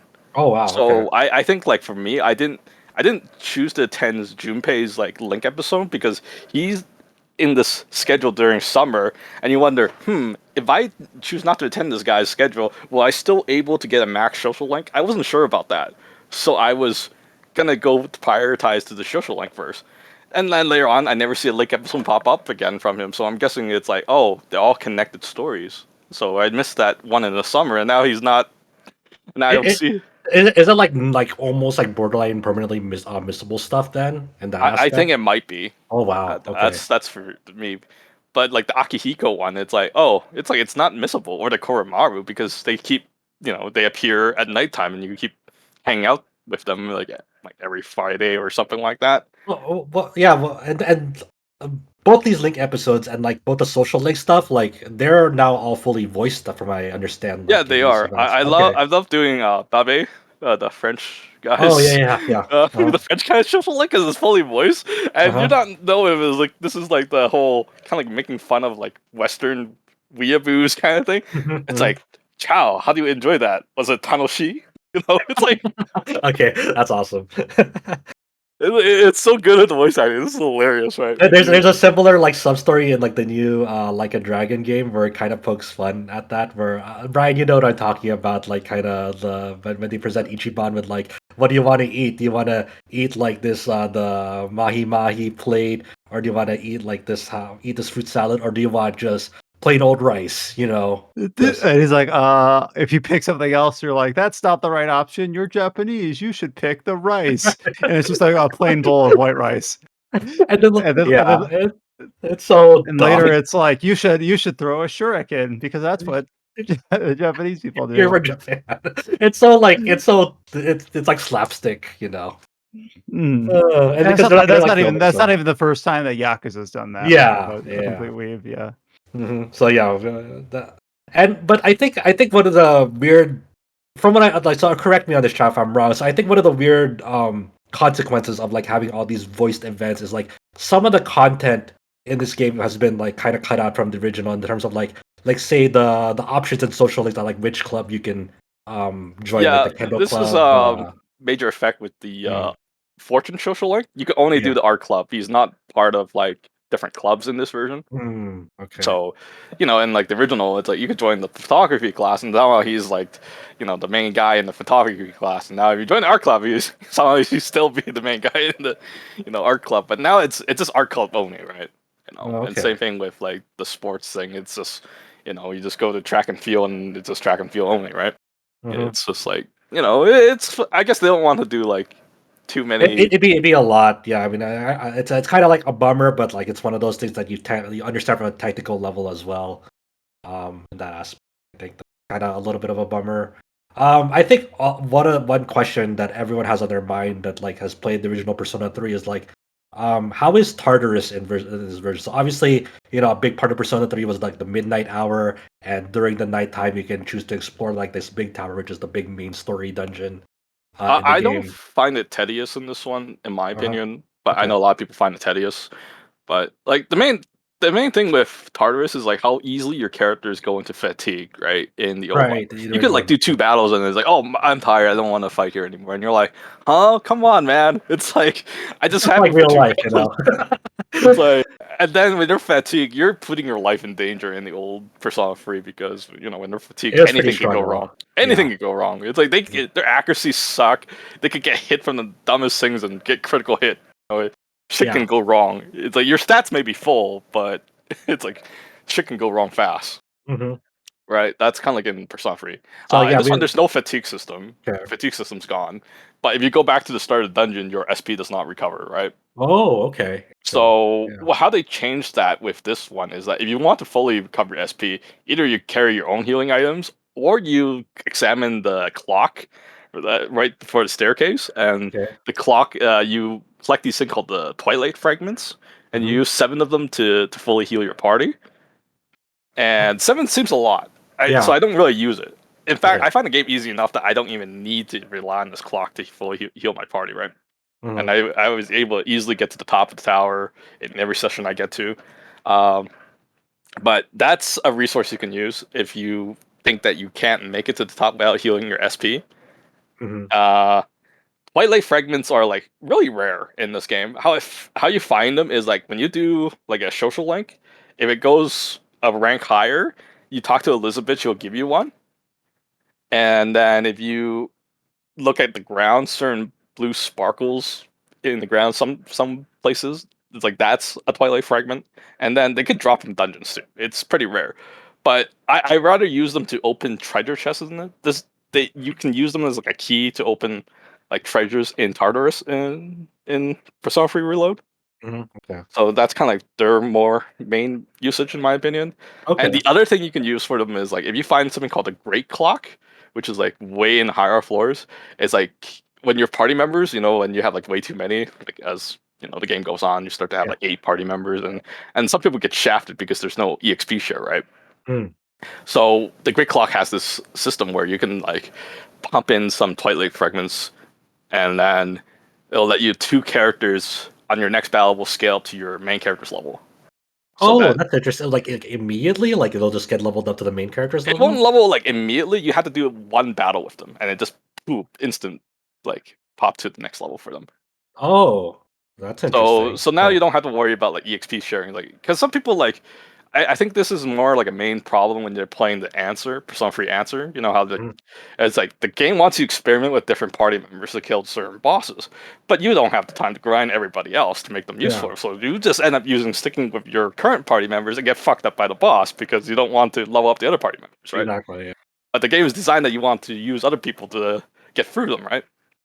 I guess to be clear, like the Persona 3 Reload doesn't have the answer content in No, it it. does not. I Okay. think it's supposed to be DLC, but I don't care for it. I think the answer That's sucks. that's not confirmed by an official source. Oh, Yeah. It's just It's like one of it's it's it's a long in the tooth rumor, the. yeah, but not I don't like the answer at confirmed. all. To be honest with you, I think the gameplay sucks in the answer, and the story is kind of like a hit or miss. It has like a good idea in paper that doesn't really deliver. That's kind of like my idea with it. It'll be like, I think what makes me hate the answer so much in a gameplay perspective is like every enemy has a fucking dodge element. It's like they're weak to Yeah. fire, Yeah. and then they have a dodge fire, and you just fucking keep Yes. missing. Yeah. That's the one thing about the answer. It's annoying with the boss design like that. Yeah. It's a very frustrating game to play, and I don't recommend it to anybody. And everybody would just tell you, it's like, oh man, I don't want to support this game because it does not include the answers. Like the answer fucking sucks. Why do you even want it? That's kind of like Well, I mean, it is less content still on paper. Like some people do enjoy the answer. Like it's even that. like it's like certain movie sequels sucks, so I don't even treat them as part of the canon. It's like, oh yeah, did you know that the new Terminator trilogy package does not include Terminator 5? It's like I don't care about fucking You 5. see, It sucks. I want to have it so that I can harp on it on my own terms, That's rather I right. don't know. It's like That's that's right. kind of like how I treat the answer. It's like I don't give a shit about it not coming. That's for me, right? So, like we're talking about, gameplay in terms of like, especially when it comes to SP management. I imagine they have the new shift system in this game that's kind of been borrowed from Persona 5, where you But you hit don't get a weakness. buff. You don't get a buff. Not like Okay. Persona 3 with the bottom pass, you get a huge buff, right? Oh yeah, with Persona 5, yeah, with the top bottom pass. But the So thing this is, one, I think the SP management is super easy in this one because Mhm. Fuka is stupidly broken in this game. Because in certain situations, is that she has Ferrigy, which is like the new in-game mechanic that are like their super moves. uh-huh. If Fuka sees your SP is super low and you activate the super, sometimes she like gives you like 150 SP to the entire party. Oh, that's funny. Oh, Okay. sometimes you would just abuse that instead of like. So, but when you since Fuka's not an active battle party member, do you activate her super in battle still, or can you activate it outside of battle? You activate in the battle. Okay. When you say it's ready, you just press the select button, and then she just activate her super. And then Okay. it's like everyone gets either like an attack buff or full HP recovery or SP recovery. Is like she's stupidly broken in this game, even though she's not participating in the battle. Have you Um, noticed like any like big like story changes or story presentations? Just I was looking at like some of like comparisons. Obviously, like there's some moments like let's say in the original game, like when you first summon Orpheus for the first time, that was like through an anime cutscene. But that in is this the game, in-game cutscene, yeah, right? it's in-game engine They thing added a now. lot of like animated cutscenes, but some of them were just changed to in-game cutscenes for some reason. Like Hmm. they added like this whole like, anime cutscene explaining about the Kiji. Was it? What's Mitsuru's last name? Kijiro group? Kirijo. Yeah, they were explaining like this whole video, like like there's a whole anime cutscene explaining their origin story and all that stuff added in here. And that's new. I don't remember something like that. Okay. At least Yeah. that's for me. Yeah. And there are certain story beats that are completely rewritten to adjust for like the modern times. I know some people might be upset about that, but I think this affected like Operation Bayhut, Mhm. like the final girl that you see there. The story reason why Mhm. they were scared off by this girl is completely different in this room. Mhm. And then some, I think I'm trying to remember what other changes from Uh, like this like story. uh, The uh, biggest thing is the social links. okay. Like like for the girls, in the old game, as soon as you max out their social link, they all become your girlfriends. So you can't Yeah. be like Yeah. this main character is just a freaking harem protagonist in the Mhm. original, right? Now you have the option to choose not to be their lovers anymore. So I think Does that's it a have lot any better. gameplay implications if you do or not? Like, let's say, like you do like the original, and you still take them as your girlfriend. Is there like any like final scene where it's like, hey, they realize that like you've been like double, triple, quadruple I, timing? I'm a straight man here. I didn't cheat on any of the girls. Okay. Okay, I who remember who did even you from like romance? a mechanical perspective in the this at least in the FPS version, um, where you'd become their girlfriend like at like rank 7 or something like that. And the thing is you couldn't have like two girls within like rank 7 to 10 at the same time or 7 to They would 9 reverse, right? because it would be like, oh no, you're cheating on one of us with another one of us. And so if you wanted to like max all the social links, I might get some of the details wrong, but I believe you'd have to like get them to 10 and then like start the next girl. Yeah, that's the whole You reason. had you couldn't like you'd have to do them like in sequence rather than consecutively. But I know they've already changed that in like portable because you don't have Yeah, to like romance if them. Right. you're trying to follow old But guys, like why is this guy like so focused on this girl trying yeah, to get like it to we're just 10? gonna ignore Mitsuru for a while until we're done with Yukari, and then we'll go to Mitsuru. In Reload, can you reverse link or no? You can reverse link, but it only Okay. happens when you like pick the wrong choices. Like I think this happens with Chihiro pretty early. Like I think it Mhm. was like rank 6, I think it was. She's like, "Oh, I don't know what to do. I'm so nervous." And you have like three options, like hold her hand, do nothing, or kiss her. You kiss her, and she becomes like, "How dare you?" It's like, "Why did you do that?" And then you're like reversed. Like, "Oh shit." Okay. Okay. I'm trying to think what else. And in the Fest version of Persona 3, didn't they add like certain events during certain seasons? I'm trying to remember if they're like bonus like events in the Fest version from You had one to be a time. little bit more detailed on the bonus Like events. well, like the Elizabeth events. Were Yes, they on the they're Fest? here. They're Yeah. here. Yeah. Oh, okay. That's fine. They have all the quests here, but her quest conditions are completely different in this one. They're really Okay. easy to complete, and the deadlines is like pretty lax. Like I think they're easy to complete because like a good half of them there's like a quest marker indicator to tell you where to find the object to complete the quest. unless it's like something like completely obscure, like the taiyaki for some reason is not marked on the quest. It'll be like trying to figure out like the old fashioned style, right? Yeah. Which is I'm trying to remember. Do you remember the taiyaki side quests in the original? No. No. Okay, the taiyaki side quest is like this. She wants to shield taiyaki, but there's not a single shop that sells taiyaki in this game, right? So what you do is you go to a net cafe, buy this this note about internet forums or something like that, and you go search online an internet forum, and they're like, "Hey, the school cafeteria now carries taiyaki." It's like, oh, okay, yeah. And then you buy the taiyaki, you put it in your freezer, and you chill it, and you give it to Elizabeth, and that's how you complete the quest, right? It's a little, yeah, it's a little weird. obtuse. Yeah. I remember. So that. some quests like that will not be marked on the map, right? Because that's more like you had to figure it out on your own. But certain quests like, hey, I want a fruit knife, and you're like, okay, who do I talk to for get a fruit knife? And then it tells you who to talk to get the fruit knife, right? Mm-hmm. So it's like that. There's lots of like quality of life changes. I think the Okay. best one to do, I think what makes the guide writing for this game really efficient is the new rewind feature in this game. Like every time you can rewind up to like 5 days prior. Oh, okay. Wow, I didn't actually know you could do that. Yeah, so that's kind of like it's very efficient for guide writing. You'll be like, oh, it's like did this choice, that's wrong. Okay, let's go rewind that, and you're just like, oh, okay, that's the right move. You know? Oh yeah, but like besides the rewind, like are there like any other like big quality of life features that you noticed that was like really useful this time around? Quality of life features, quick travel. Was there quick travel in the old one? I mean, like I remember travel like in between towns from the menu, but I don't know about like quick travel in what sense. Like just instantly go to like different location by just Oh, popping. like without a menu or anything, like without the city menu. Then no, I Yeah, don't you think could just so. instantly teleport to like your room. Oh yeah, that's big. Yeah, I don't Yeah, remember that. that quick travel also works in Tartarus too. Okay.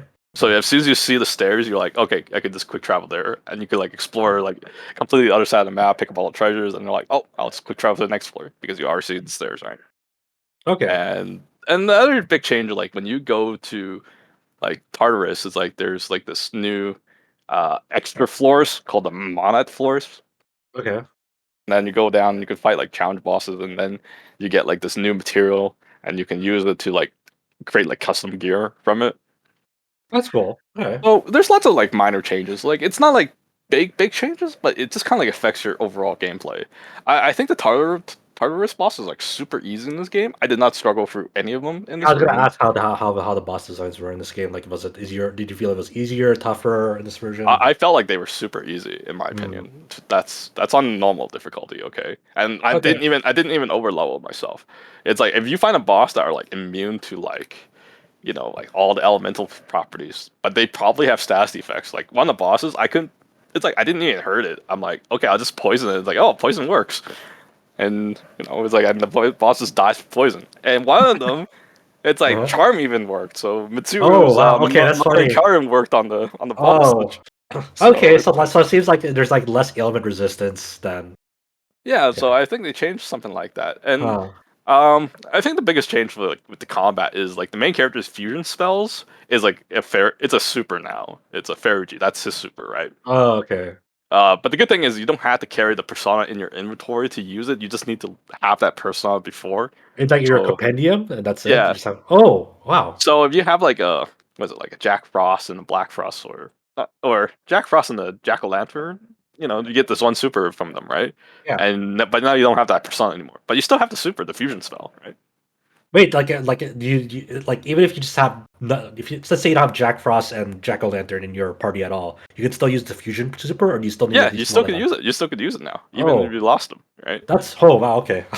So it That's kind of makes interesting. the main character kind of interesting. So maybe you Yeah. could summon that Apocalypse, the one with was it Satan and Beelzebub, I think it was. So that kind of like makes him like super like he's super fit, like he's always going to be relevant and always like always going to be can cover for like an elemental weakness that like say your party doesn't cover for. Yeah, but the thing that bar doesn't charge up that fast. Okay. Okay.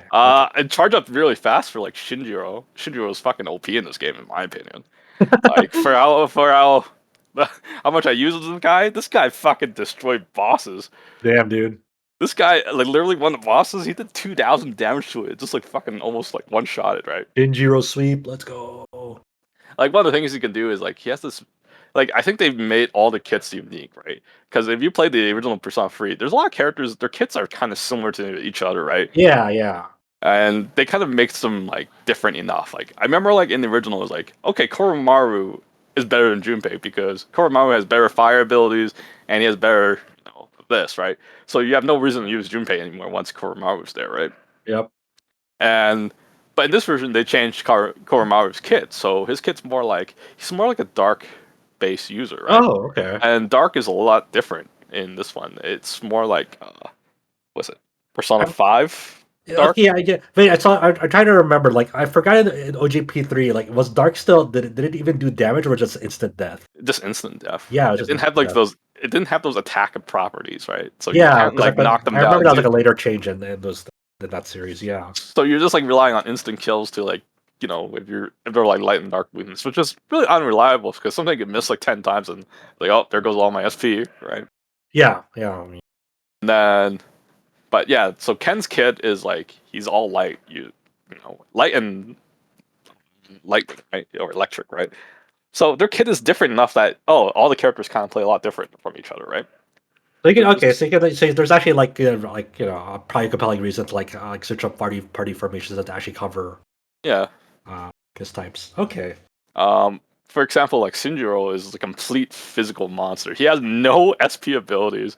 Like one of his abilities is that he could use like this charge, which is like charge like the one that boosts your attack power like by double for the next attack. His version is that he loses like half his health, and then he gets like this charge with like critical rate up and all this thing. And if he lowers his health, he also charge up his super bar too. So he's like this brute force monster that you could just kind of trivialize. That's pretty sick. That's pretty sick. That's actually pretty creative. Yeah. So I love using this guy. But yeah. There's a lot of things that you do, and the Fairy system, people think it's kind of like busted, It's like, I think I use it more to kill those, what do you call those gold hand thingies, or rare shadows? I think they're just called rare shadows, I think, right? But, I use that on them because the supers ignored, resistance, and you can, ignore about missing, right? So it always hit them. So it's a good, easy way to farm those creatures using the Fairy thing. At least that's in my opinion. They still have like the card shuffle mechanic too. Yes. Battles, right? Okay. This one is even like more busted and easier than like the Persona 4 version, right? Wow. Okay, so later on you get like the tarot cards. Uh-huh. And when you get the tarot cards, you can like mix and match with it, and you can carry like up to like 7. And later on it'll be like, oh, since you get this card from this arcana, you can now pick 2 cards at once. And then it's just so much easier in my opinion. Oh, okay, yeah, that seems simple. And then it's like, and they have like other mechanics that also can affect you, like besides Tartarus. Like one of them is like the Temperance Arcana card. It's like you pick this up, the next day you go to school, and you do like a social activity, you get like twice the social stats. So now your ramen restaurant gives you like X 8 funny. points, Yeah, like, holy crap. That's actually pretty cool. It kind of breaks the game wide open, but I think it's really fun. So it's like in the game, it's like, yeah, I think there is a reason why they probably make like the social link schedule a little bit more stricter in a way, but there's like so much quality of life and changes that you don't have, so that your schedule is even more flexible than to accommodate for those changes. At least that's how I see this game. Okay. For what they're doing. So I mean, overall, I know it's definitely like it's on Game Pass, but it's also if you don't have Game Pass, it's a pretty high price tag for $70. Like, for people who've never played Persona 3, you think this is a good one for them to dip into? I think that's very good. The only problem is this Tartarus. Tartarus is always the weakest link in Persona 3 because it's like, how do you tell people to explore a 250 floor dungeon? Does it like feel less safe? Because I know like in the original, right, it was like an isometric view, and like the floors. They're randomly generated, but it's not like that checkerboard tile floor, and it's kind of like dull to look at. They're just kind of like trying to beeline to the stairs. Is there like any reason whatsoever to not beeline to stairs still in that? It's a little bit better. It's kind of like in Persona 4 where, after every section kind of looks distinct from each other. But I think what makes it easier in this one is you can run. So your character can just zoom into the next floor without caring what ignoring like all the monsters around that floor. If you get what I'm saying. Did they ever change up like the model of like the interacting with enemies on the field? Because like in the original P3 and even for like like the generic like shadow models before engaging. No, there's always the generic shadows. Okay. So there's always that. Like I know I kind of shit on the boss in the main Tatars, but I think the story bosses are a lot more difficult in this version. I would say, like the full moon bosses. Like okay, the first boss is kind of like, oh, this has like a huge power up. You know, it's like I remember in my preview of my Persona 3 Reload, I think I fought the first one. It was like it was on the train, right? Yeah, that's the one. Yeah. I remember I remember there's like a timer mechanic to that one, and I was like, yeah, there was a timer one in the original. Yeah, the original, but the timer one was like not, it wasn't used this, like in a certain way as in the Reload version, because in the Reload version, like they speed it up during the fight when it like. So yeah, the boss has this move. So I forgot what the move's called, but it will like cut the timer by half. Like it will be like, oh, it's 30 minutes. Now use that move. It's 15 minutes. Use the timer again. It's like it's 7 minutes. Yeah. So like the timer's like deceptively like lenient until it starts doing those moves to like speed it up. Yeah, like I was doing one run where I tried to like write a guide where I skip timers and this one gets straight to the boss, and man, I was struggling. This boss was like tanky.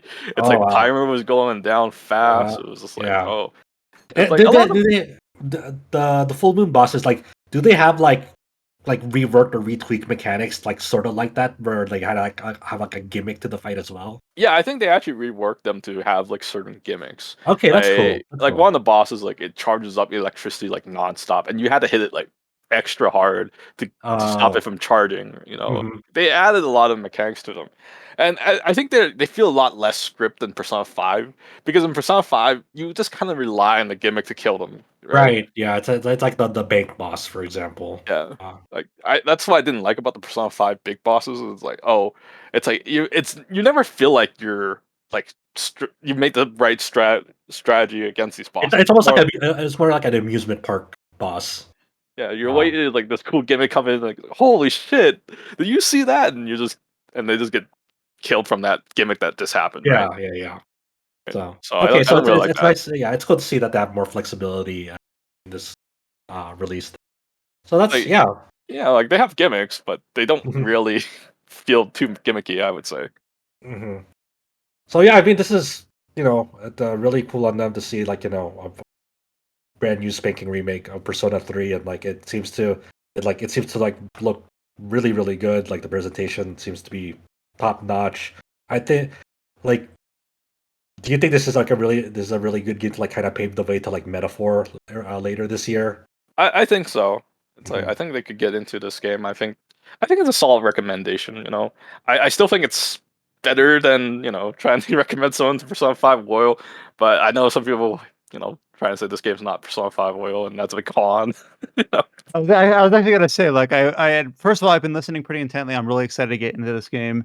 I was gonna like admire our restraint about not invoking Persona 5 as a comparison point too often, because I do think obviously Persona 3 was really well regarded, even on its own merits, back when it came out. I bounced off it originally, so I kind of see it as an opportunity to like kind of correct that and kind of see it for what it was. Play it before Persona 5 in my case, so that I don't have that comparison point in my mind. But yeah, I'm really excited to get to this, and it sounds like a lot of the changes are kind of for the better in terms of targeting newcomers. If you're not sure how it was before or what is changed or missing, what is different is not going to register in that way. Sorry, I know Chow and I kind of went way into the weeds at some points because I was like really curious. I really love Persona 3 as well. No, I a lot of these conversations I remember, like when we talk about, obviously Persona 4 got re-released with Golden, and Persona 5 got re-released with Royal. We've had different people kind of chime in, and every single time they re-release one of these in a different manner, oftentimes there's a little bit more flexibility in terms of giving the player a lot of freedom, giving them, not penalizing them as harshly, kind of culminating into this thing that I wasn't even aware existed, this rewind feature. Because as much as you want to say, like, well, back in my day, I trudged in snow uphill both ways. If you were to make a mistake on a date and be like, oh, my 100 file is ruined. I mean, let's be real, like that. You would go to, like, you made some separate saves on your memory card on your PS2. and like you're like, oh shit, I fucked up. I'm gonna reload to a On previous your state. Vita Pro Duo memory Yeah. card, or whatever it was called. But yeah, so it seems like a lot of those things are like, yeah, let's just make it convenient. Like, I think a lot of times when games inconvenience the player in certain aspects, it can be good to force them to like think outside the box, but not in terms of like make the wrong option, you're out 100 hours. Like, all right, let's figure out how we can curb that. But I'm really excited to get to this. That's Yeah, me too. When February lightens up, which it won't. So eventually.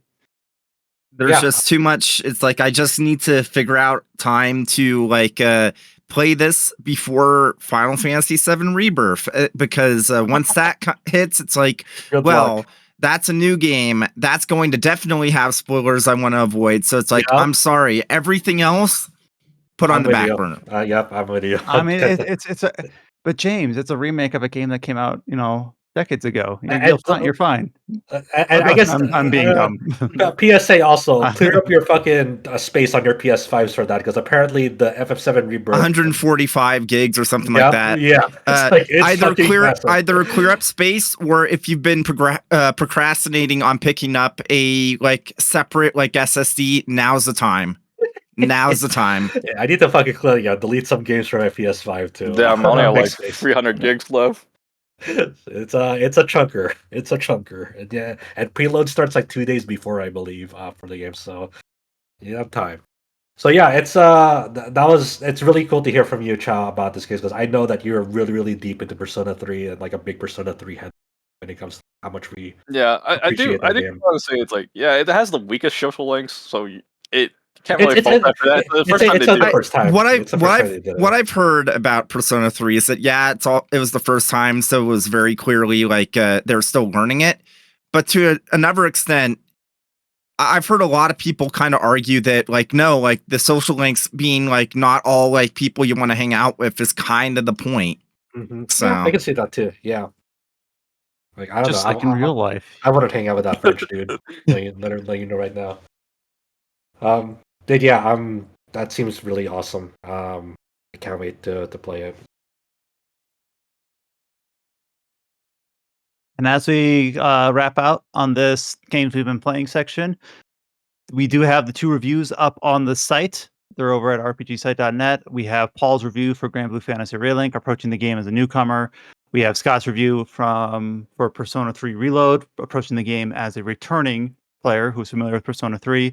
And then, of course, Chow and others have been hard at work putting together a lot of features up on the website for guides and listicles and things like that. If you're playing through those games, and go ahead and just keep our site bookmarked if you have any interest in following those guides for all those social links and it's been really interesting how tips and all those things. Like at an RPG focused site, we'd like this is kind of like one of the rare times we had to really think about how we're going to allocate staff to like cover huge games within a limited time frame. Yeah. Some inside baseball. Like literally, as we've been recording this podcast, our boss has piped in to say, "I think this is probably the best we've any given day we've had on the site for traffic ever, which is insane." And if you wonder like why we always mention guides, that's why. So yeah, it's we accounted for this, right? We're like, okay, we're gonna get infinite wealth. We're gonna cram down on this right before February. We're gonna give it our all right before February hits, because once February starts, it's gonna be a lot. So me and you were just like, we need to get and it's like crank it up. Like obviously, like this is like the busiest it's going to be this year, but it's not like the rest of the year. Like the rest of the year is going to be any slouch, because like we have a lot of good to talk about coming soon. Every single podcast we talk about more release dates. We have a few on this podcast, and it's like, oh, another game in March. Oh, another game in February. Blade releasing the same fucking week as Aiden and like SaGa. What is their problem? Oh my god, dude. So yeah, we're gonna get to that soon. And we have a lot. We have a lot. More on that later. So before we get into the news, we do have 2 other features that are not the reviews you talked about or the guides. 2 other reviews that I went up on the site this week. So we have a belated review for Dragon Quest Monsters: The Dark Prince. This is the Dragon Quest 4. Dragon Quest Monsters 3 in Japan. Yeah, but it's also the in the spin-off world of Dragon 4. Quest 4, yeah. Oh yeah, Yeah, because I was made the getting same mistake at an Steven's earlier previous podcast. podcast. Yeah, I was like, wait, we had the same gag because I misunderstood you again on accident. But yeah, so Colin wrote up a review for Dragon Quest Monsters: The Dark Prince, which released back in December. So again, for our December 1st, actually, for our website, it is a game in consideration in this year, December to November. Me and Colin, Adam are crossing our fingers for a PC release of this before yeah, that. we're totally expecting that it's just going to be an analog to like Dragon Quest Treasures last year, where midsummer will just be shadow dropped a PC release. We have a but yeah. surprise PC thing to Square Enix related later on. Yeah, too. yeah. Yeah, and so Cullen actually really liked the game a lot, though he does like self-admit that he's a huge Dragon Quest IV like nerd, so that's where he's approaching it from. But he wrote a very extensive review up on the site for Dragon Quest Monsters 3 / Monsters: The Dark Prince up on the site. And then in little less favorable review, we do have a review. We've talked about this on the podcast previously.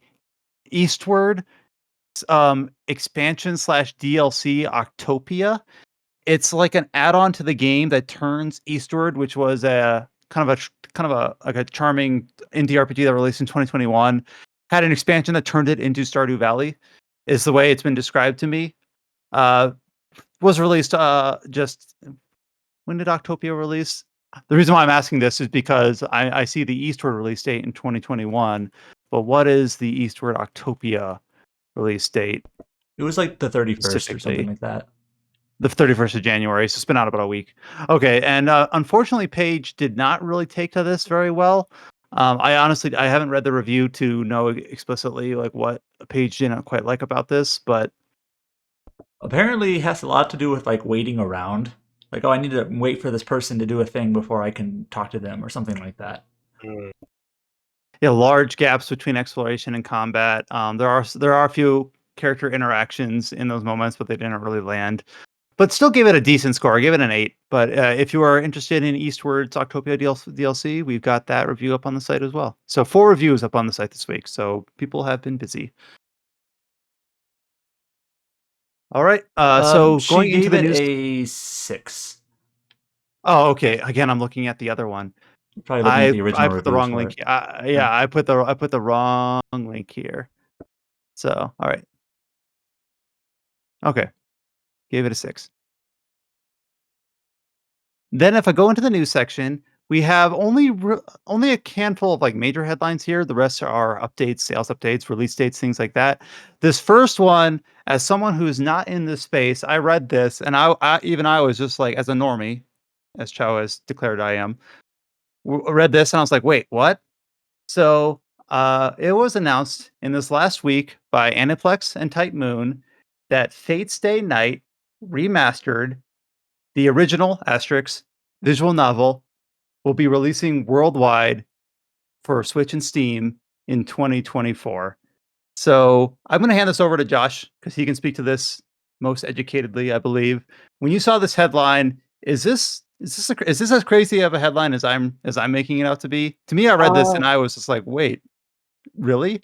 Yeah, this is pretty insane and like pretty much 20 years in the making because this game came out January 30th, 2004 in Japan, I believe. So to celebrate the 20 years, they're finally, they're remastering the original visual novel, and also this is going to be the first time it's getting an official release in the West. Obviously, there's been efforts in the past, efforts in the past to, give it a fan translation. That's how it got so popular, in the West in the first place. Well, as more and more people. I mean, like before the anime stuff. Yeah. I'd say before the anime even.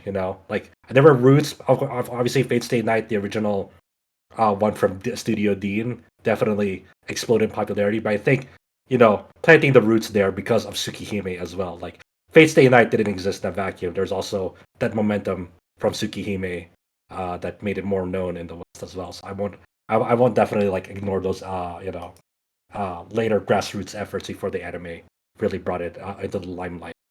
I guess for clarification, this remastered version is based on the Vita release and that Vita release is based on the Rialta Nua version, which means like this is kind of the still the same thing, but it cuts out like the hentai scenes which were in the original release, which is this kind of standard practice. And honestly, like those adult scenes were kind of out of place and written in the original version. Not to say that they were like they were repulsive or whatever. It's just like it was kind of a it was just like something shoehorned in there because they were trying to capture a market.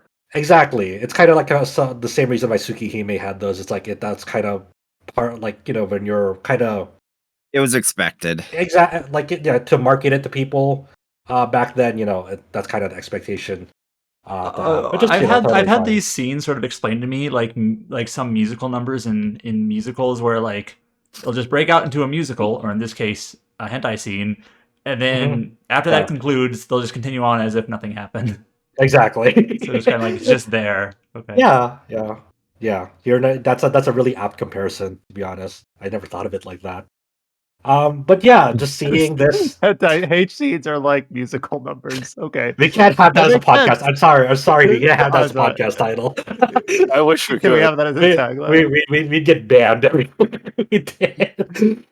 Get a report from Alex like our child's been demonetized. You know why? So but yeah, this is really fascinating to see. To see that both this and the Tsukihime remake getting Western releases in the same year is like insane.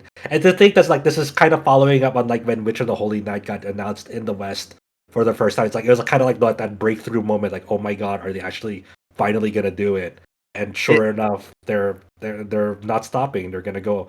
It seems like, from what I understand, it's gonna be a global simultaneous release as well. Just insane. Which at this point, it's like, oh man, maybe when we get the second half of Tsukihime remake, it'll be a worldwide release for that. Yeah, it really makes me think about that too. Like, that'd be crazy if they did that. And it's like, if you don't read VNs or you're not familiar with the history, like, make no mistake, this is like absolutely like turning a new page for the market as a whole, like in the West. It's like it's a huge deal because for the longest time, like this was the white whale, and there was like people in the industry saying that there have been attempts to license it out, but the licensing fees were just like so high because of like the anime and whatnot that nobody was able to actually like get the license. So this was the only ever chance that we would have had for like an official localization. It's finally coming. So it really kind of like it really puts into perspective also like Tsukihime and Fate Stay Night were like are pretty foundational VNs in that space too. Like a lot of like the most popular VNs that you're into, they've probably been influenced in some way, shape, or form by like Type Moon's earlier works. So this is a pretty important piece of history, finally getting an official release in the West, and so definitely when it comes out and you're interested, like whether you know the story or not, definitely support this. This is really great to see. I said the same thing with Witch on the Holy Night as well, which is lesser known, obviously. But if you're interested in seeing more of this happening, give them support. So it's this is great. When we tweeted about this news, one response that I saw that I also thought was weird once I read it is that this has been announced for Steam and Switch, but correct me if I'm wrong, Tsukihime and Witch on the Holy Night also had PlayStation versions. And this is a port of a Vita game, which is so it's like and the most crazy all thing. over the No. Here's the most crazy thing about this: Aniplex is owned by Sony. Yeah. Dude, So I'm thinking about. yeah, I mean he's not wrong. Now, granted, I get it. Like as of like 2022, PC gaming is bigger than like PlayStation in Japan, and obviously Switch is bigger than both of them in Japan. The VN reading audience, like I'm gonna guess like 95% of it is on either Switch or PC. How worth it is it for them to make a PlayStation version of Fate Stay Night? Genuinely, I don't know if it would be worth it. So I can't blame them. But the other games from Type Moon though being on that platform for this audience. Yeah, I know you're trying to play devil's advocate for the publisher, trying to explain like why they would skip it. It's just I bet you Well, I guess I shouldn't say I betcha. I wouldn't be surprised if this got a PlayStation port down the line. It just seems like a strange omission to me. Ideally, all three of them, which on the Holy Knight, Tsukihime remake, and this, ideally all of them are just PlayStation, Switch, PC, no kerfuffle, no whatsoever. But this is kind of the path they chose, and it's like, okay, I guess, but I mean, I'll support it nonetheless. But it's just kind of weird. I'm really interested to see this release and see like what they've kind of remastered, because for the longest time, on the since it's based off the Vita version, there's like special anime openings for each of the 3 routes in the Vita version produced by UFO Table, but there's never been like a native high res version of them ever available. There's been upscales and they don't look great, but never like an official native high res version of them. So I'm kind of interested to see what they do with that. And then the obvious main thing people are wondering about is, did someone get to Nasu? Did they convince him to stop with Altria, or are we just doomed? Yeah. So for context, one of them, Saber's identity has been long known forever. So obviously she's based on Arthur Pendragon, and then but the way the way you read it is Artoria. So it's kind of a weird situation where the ideal English name for her, and it's actually been officially done by Xseed via the Extella games, is Artoria. But and everything else officially coming from Fate Go and other past renditions of Fate Stay Night in the West, it's been localized as Altria, which doesn't sound great. Artoria sounds better. So that's kind of the weird there. Are they going to stick with Altria, which is probably what they're going to do, because that's how it is in Fate Go. And looking at the Wish on the Holy Night translation, a lot of the translation choices for romanization matches up with what you would do if you were going to stick with Altria, because it's I forget the exact name, but there was an antiquated way of romanizing Japanese name.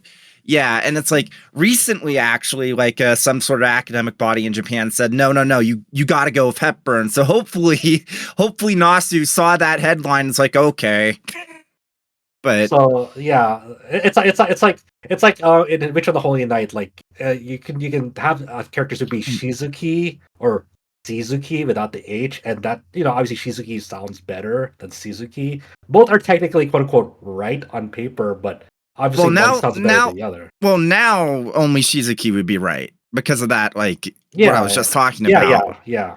But it's a question of whether or not because he's going to be the one that decides that. It's a question of whether or not that. Yeah.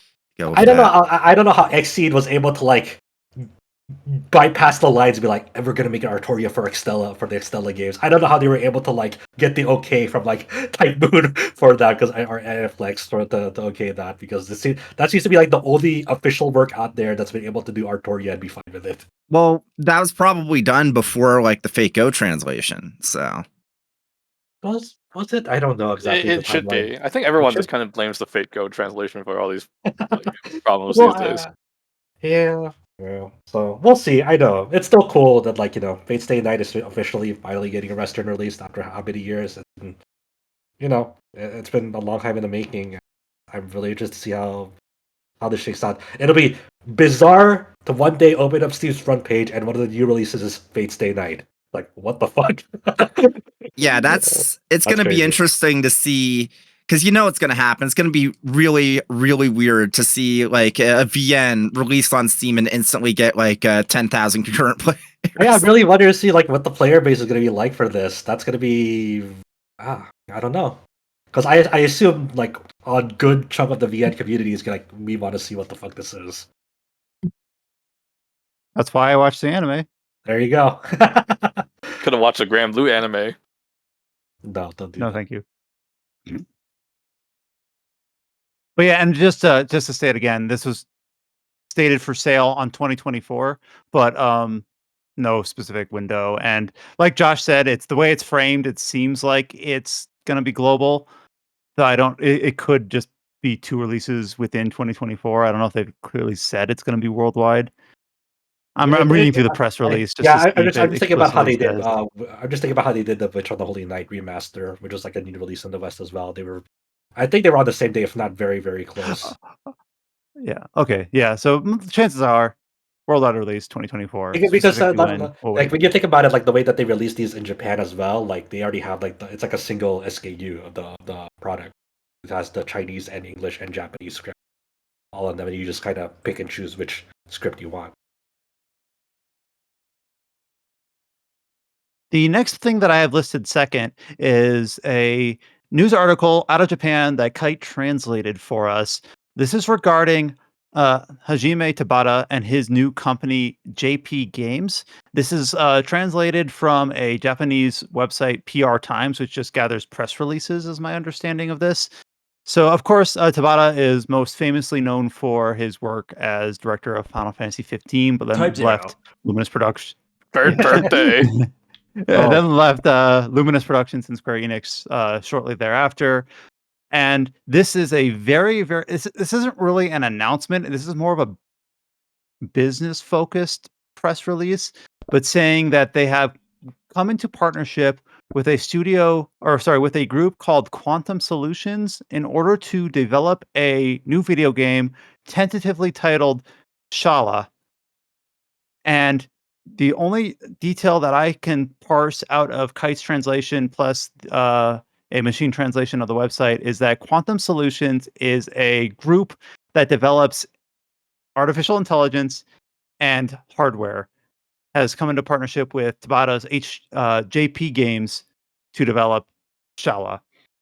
So this is very, very early. The agreement seems like the ink's still wet, but if you ever are falling asleep at night and wondering what is Tabata up to, now we kind of know. Yes, that's the fans have been asking us. What is Tabata doing? Yeah, and it says we will and they're not even considering this an announcement of the game because this is like a tentative title. Right. We will officially announce the game once development has progressed further. So basically, like they're saying, okay, we're just getting started. We have not officially announced a game, but this is a project that we're working with in concert with this Quantum Solutions group. So I know people like internally and externally scream when they hear AI. We don't exactly know if there's not any confirmation that there's like some sort of like AI or development in this game or something like that. We don't know. That's just how the way they describe themselves, right? It's not. We don't exactly know like if there's going to be like any like AI solutions or being integrated in this game at all. That's just the way that they describe themselves, and we're just reading how they describe themselves. That's it. So my guess is that you won't hear from this again for several years, but it's what Tabata's working on. It's kind of hot off the press, coming out of Japan, so we figured we'd at least give it a shout out here. All right, the next chunk of announcements are all trailers of upcoming games. I think I have 7 here. So 7 game trailers. And of course, discussing trailers in a audio format is always a bit tricky. So we'll kind of go into these and figure out which ones are more interesting than not. A lot of these are coming from the Sony State of Play that occurred just a few days ago at the time of recording. So State of Play always is kind of hit or miss in terms of whether or not it has a lot of games for our site's coverage. This one had a handful of them, plus a few others that had just kind of coincided and released this week. So in no particular order here, this is just the order that I found the news articles on our website, is that the first one I have listed here is from the State of Play. This is for the Team Ninja game, Rise of the Ronin. And we got a game overview trailer for this game, which is again releasing in the packed period of Q1 of this year over on March 22nd. So same day as Dragon's Dogma 2. Yep, and I'll just say it all right. We also got a new trailer for Dragon's Dogma 2, also gameplay focused. But for Rise of the Ronin, this trailer kind of has 2 sections of it for gameplay. The very first section for it is the one that I think is most interesting. It shows like 19th century Yokohama, which of course I associate with like a dragon now. So I'm like, that's not Yokohama. Where's the Ferris wheel? Things like that. And it shows kind of like, so I've seen a few people compare this game to, because it's Team Ninja. So with like Wolong is kind of like the natural comparison point in some respects. But however, this is historical fiction. So as far as I can tell, really no fantasy elements. If they are, very, very low fantasy elements. So that's the one key difference there. But also on a gameplay perspective, for the very first part of this trailer, it shows like a pretty well realized like explorable city space, including like, you know, the usual things where you can like mark landmarks on your map about what you've explored in the city and things like that in Yokohama. So that was something that is. Go ahead. I guess also like just to contextualize this as well. They described this as described it as an open world action RPG. So that's unlike Wolong and Neo before it, which were both stage based. Yeah, they are very arcadey in that sense. Yeah. So one game that I've not played that I don't know if it's a point of comparison is like Ghost of Tsushima. Is that an open world? Yes, that's an open. Yeah. That's not from Team Ninja. That's from Sucker Punch. Sucker Punch. Yes. So from a Western studio. So there's a bit differences there. But yeah, but then the second half of this trailer does go into the combat, which does look a little bit more Neo-ish, Wolong-ish. I'm not sure. A little bit Sekiro in there too. Yeah. Obviously Sekiro being From Software's game from 2019, before pandemic, pre-pandemic time, forever ago. But yeah, and the a lot of the same kind of Souls-like aspects are here in terms of like differentiated health and stamina meters. There's a part where the player character like yoinks a mook off of a tower towards him with a grappling hook. Yeah, this grappling hook seems to be a really cool thing because, like, you know, we've seen it before in the trailer too. The traversal, like, they like you don't climb buildings. Like you're able to like get up onto buildings, but you don't actually climb them like how you would like say the Infamous or like a Spider-Man. Well, actually, it's more like Spider-Man. More like it's not like Infamous or something. Where instead of like doing it by hand or like an Assassin's Creed, you like there's like grapple points on top of like buildings, where you can just like instantly get up on top of them, and that's doubly used as a tool to like kind of sneak up on people and like pull them towards you to gain initiative, which is really cool. But also like in this traversal section, like you can also use it as like kind of like a daisy chain in between like your hang gliding too, as you're like. So like you can pop out like a hang glider when you're like in midair, and then obviously you can't maintain altitude indefinitely because you're just gliding.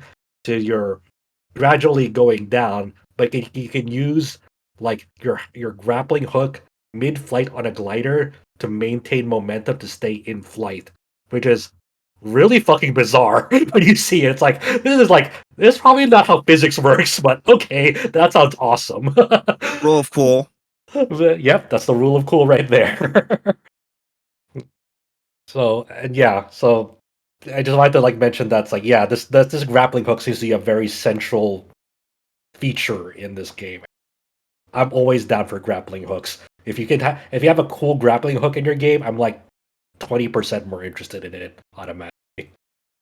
Yeah, and this trailer feels like the first time that we got real like proper information for the game out. So it's like, yeah, I'm excited for this. Man, I need to I know, I feel you. That's why I was like, I'm gonna review it so I can do this, then play Dragon's Dogma 2. Yeah. Okay, so we're basically the inverse of each other. Yes. It's like, yes.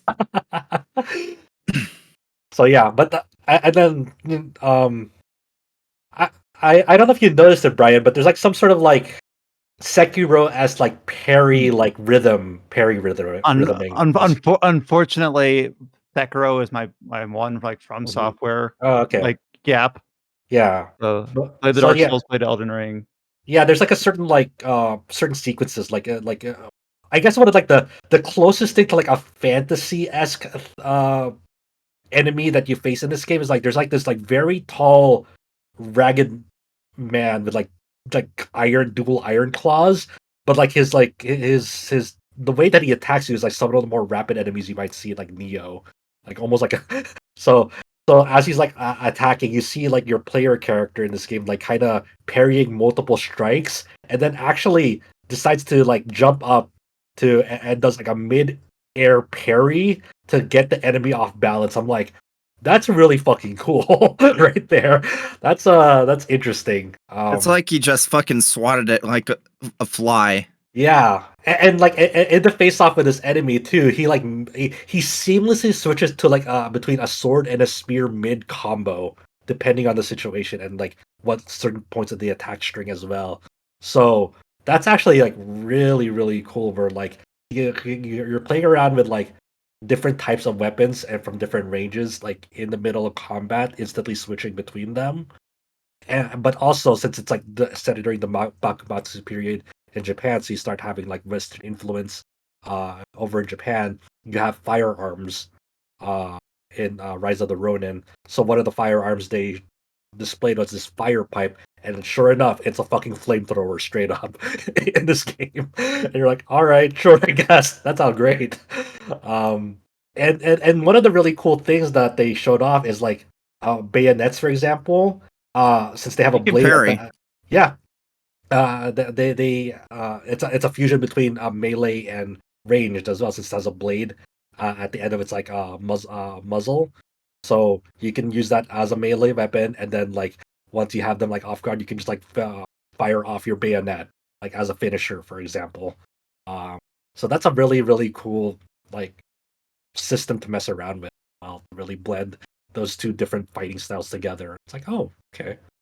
So I think it was a really good like first real showing of gameplay for this. It was really effective. Yeah, it feels a little like almost. I want to say late in the day, but it's like, oh, here's our first like real extended look at this. Plus, it's coming out in a little over a month, sort of Yeah. thing. And the fact that it is like low fantasy, no fantasy, helps differentiate it from like if it was like a more like Neo, which is like fantasy, boring states Japan, or um, uh, Wolong, which is fantasy, like Three Three Kingdoms era Kingdoms, China. yeah. Yeah, I would have been like, I've had my fill, but it's like, no, this is different. And because I guess if you've also played, I guess you're people who are like fans of like this 17th, 18th, 19th century, Eastern Hemisphere. Like, if you played uh, either Sekiro or Ghost of Tsushima, or this is gonna sound really silly, like a Dragon is Shin. I guess it's kind of like a similar Yeah. contemporary there. But like, you know what, because this isn't like quite overlapping with those other Team Ninja properties, it makes me kind of more excited about it. I will probably still wait though for a PC release, and also because of Dragon's Dogma. Yeah, But I think it's a really tough that like both of these have to like wrestle with each other because they both look fucking fantastic. So and it's then just speaking of changing weapons on the fly depending on the situation, I felt like almost interrupting you like mid chat when you were describing that for Rise of the Ronin. Releasing also in March, and also we got a trailer for it, is Dragon's Dogma 2, and we got a trailer. Was this Adam? Was this shown at the state of play, or was Yeah, I this? think so. Yes. Okay, just wanted to make sure because this one is not, of course, Sony exclusive. It's coming out on PC and Xbox as well. So I wanted to just double check.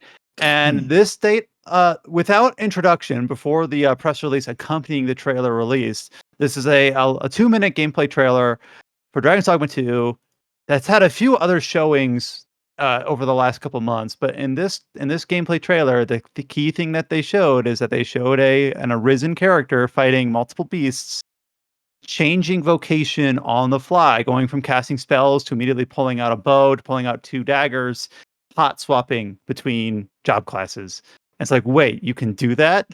And what this is later described as is this is a role that is unique for the Arisen, can't be assigned to a pawn, called the Wayfarer Vocation. Wayfarer Warfarer. Vocation. Warfarer, not Wayfarer. Warfarer. There, I can read. Warfarer Vocation, which is a unique vocation that can only be used by the Arisen, that allows them to use abilities and mix and match different vocations together so that they can change weapon types, ability types on the fly, as shown in the trailer. However, they did clearly delineate that you don't have to pick this as an Arisen playable character, because the drawback for the versatility is that they their basic stats in some way are kind of diminished or capped in exchange for the versatility. So to exactly how that's going to come out in game balance isn't clear, but that's the design trade-off, is that you can choose the Warfarers I feel a bit silly that I said Wayfarer, Warfarer Vocation, but at the extent it's jack of all trades, master of none. Yeah, there's also the weight management to consider as well, because it's like, when you think about the original Dragon's Dogma, you always have to worry about like how much weight you had on you. So obviously with Warfarers, since you're going to be juggling between different vocations, they'll naturally have more equipment to be geared up for both of those vocations it'll swap between, so it has to worry about its weight management much more than like other committed vocations as well. You have to really pick your battles. So it's a really interesting vocation and action in that trailer. So it's very, very flashy. Yeah, I will say one thing though. Quite a few people I saw online were confused and thought there wasn't a separate vocation, but just something you could do to swap between vocations. It wasn't the most clear thing. It makes me think that maybe they messed up by not having a system like that. If people were excited about something that turned out to not be in the game. I mean, it'll be in the game, but they have to pick those vocations to do it. It's not a universal mechanic, so people are still able to do that, but they, it's just it's still offered in the game. You know what I mean? Yeah. It's not a. So I'm wondering, because like I wonder what other things they have left to show for this game, because it seems like it's one of those weird things where they've been showing a lot, but yet really not much as well, which is, I guess, a good thing to be, especially for a game like Dragon's Dogma 2. Yeah, I've seen a few people that have been like, this game looks too similar to the first, which it's not, but I can see why, if you haven't been like reading stuff like super closely and you've been just watching the trailers, why you might think that. Mm-hmm. Yeah. I've also seen people say like, hell yeah, it's similar to the first. Yeah, exactly too. Yeah. I mean, I'm with them. Adam, remind me, there is no avenue for changing vocation on the original game. It's set and then you can progress it, you can tear it up, but can you change it? You can change. You can change. You can change. Okay, it's been too many years for me. So you can always dip your toes into the Warfarer vocation. I'm assuming that you can also change it. If you could in the first game, I'm thinking you could do it in the sequel. But yeah, I don't envy them having to do like the balancing act. They don't want to be this just like, okay, this is clearly the best option because it gives you all these tools. Just I really hope that like that drawback is apparent, because I think this is going to be a hard balancing act of just like making this like a vocation way too good as well. Yeah, making it very too good, or shortchanging it so much where it's like it's useless. If you want to play as those other vocations, just play as the other vocation. So I don't envy them for the balancing act. So hopefully they thread that needle pretty well. It's a pretty risky decision for them to design this kind of vocation instead of like making this into a vocation instead of a universal mechanic. So I think it's going to be really interesting to see how it plays in action. But yeah, we have the 2 trailers for Rise of the Ronin and Dragon's Dogma 2 up on the site from the I think Sony that State of Play. I think I do want to like just briefly mention this Dragonsplague thing that they mentioned as well. It's still kind of under wraps, but I love the concept behind it, because it's basically this Dragonsplague disease they've described as like it's exclusive to pawns, so it can't affect the Arisen, and it's also something that can travel between worlds. So basically, if you recruit a pawn online, someone else's pawn online that has this Dragonsplague disease, it can potentially infect your own pawn. But like the effects of it are weird, because they described it as like a disease that'll make pawns more, like, I guess, obnoxious. Like, they'll exhibit bolder speech and behavior. But once it reaches its terminal stage, they don't explicitly tell us what happens to your pawn or a pawn once this Dragonsplague reaches its terminal stage. But I think it's really such a cool concept of like something that could like be like something that can travel to other people's games, something that you really have no control over, except like, oh, I recruited someone who had Dragonsplague, oops. And then seeing what will happen then and there. That's a really cool way to like interconnect like pawn selection in your game. They added Pokerus to Dragon's Dogma 2. I was gonna say that. I'm like, it's like the Pokerus. What's that? I have no idea what that is. What's gonna take it? It's so Pokerus is it's a mechanic in Pokemon which I believe the way it works is that if a Pokemon has Pokerus, it increases the rate that it gains effort values. Yeah, that's my EVs, understanding as well. Yeah. yeah. Okay. I don't know. I don't know if it's still I never had a Pokemon with Pokerus, but yeah, it was like whenever I would look at this is like Game Boy Advance DS era. Like, yeah, if you get Pokerus, it's a good disease because you double how you gain effort values, and it like if you trade or you put in a box, you can like transmit or something. I never actually interfaced with it myself, but the way you described it for the pawns, it popped in my head too, James. So like Pokerus. So the thing that makes me interested about this is like, is there like a specific thing that like you find out in your game that like accidentally infects your pawn at first? The Dragonsplague, so they become quote unquote case 0, and then once people start recruiting them online unknowingly, it becomes like a domino effect. I wouldn't be surprised because one of the other things that's come out recently is that Sphinx that's in a bunch of the trailers. So there is a vocation locked behind completing her riddle. You get one chance at it. Oh my God. Chance. And if you mess it up, then you do not get access to it. Well, good luck, James. You're going to do that. You're going to guide it for us, so I never have to mess it up. Well, here's the good thing. I'm playing on PC, so... Yeah, this guy's going to alter his save file if anything goes wrong. Yep, good. Relying on cloud saves. Because apparently this game only had like one single save slot, so... Good luck. No, I forgot to mention, this is the first time I had to play with multiple save for Persona 3 Reload. It had 15 save slots. That seems rough for the amount of guide work it wants to. It could be. So if someone tried to ask me, it's like, "Hey, do you have a file from that day?" It's like, "Good luck." Good luck. I originally pushed this down more towards the release state section, but it coincided with another trailer at the State of Play, so I'll just talk about it here. And we also kind of mentioned it on the podcast earlier. So Stellar Blade, this is the PlayStation 5 exclusive that is being developed by Shift Up that Sony is not publishing, but is like platforming, is my understanding. We'll be releasing for PlayStation 5 on April 26th. And alongside that, we got a new trailer, pretty lengthy gameplay overview detailing the game, also revealing the release date. The first thing that I watched this trailer is like, yep, this is a Korean-made game. It's like that glossy. It has a very, very distinct aesthetic, like you've seen in other like Korean-made games. MMOs. I've played Magna Carta 2. So like I think it has the same artist. Same artist. Yes, was Liza P glossy? Maybe in places. Maybe. I don't know. I can't speak. I didn't play Liza P. But I think that does like it. That is definitely a derivative of like it's not really aesthetically. You wouldn't be able to classify it as Korean. Yeah, I will say the game looks great. The only thing is that like I'm not sure if I really want to get into it, but it's just like reading up about like some of the stuff going on in the like Korean game industry. It's like, oh. It's a bit of a. It's kind of like definitely it's a certain type of culture, which is obviously not great. Oh man, you should see the stuff they've been doing in Genshin's crazy. They've been trying to boycott like the Hoyoverse just because they hated this woman.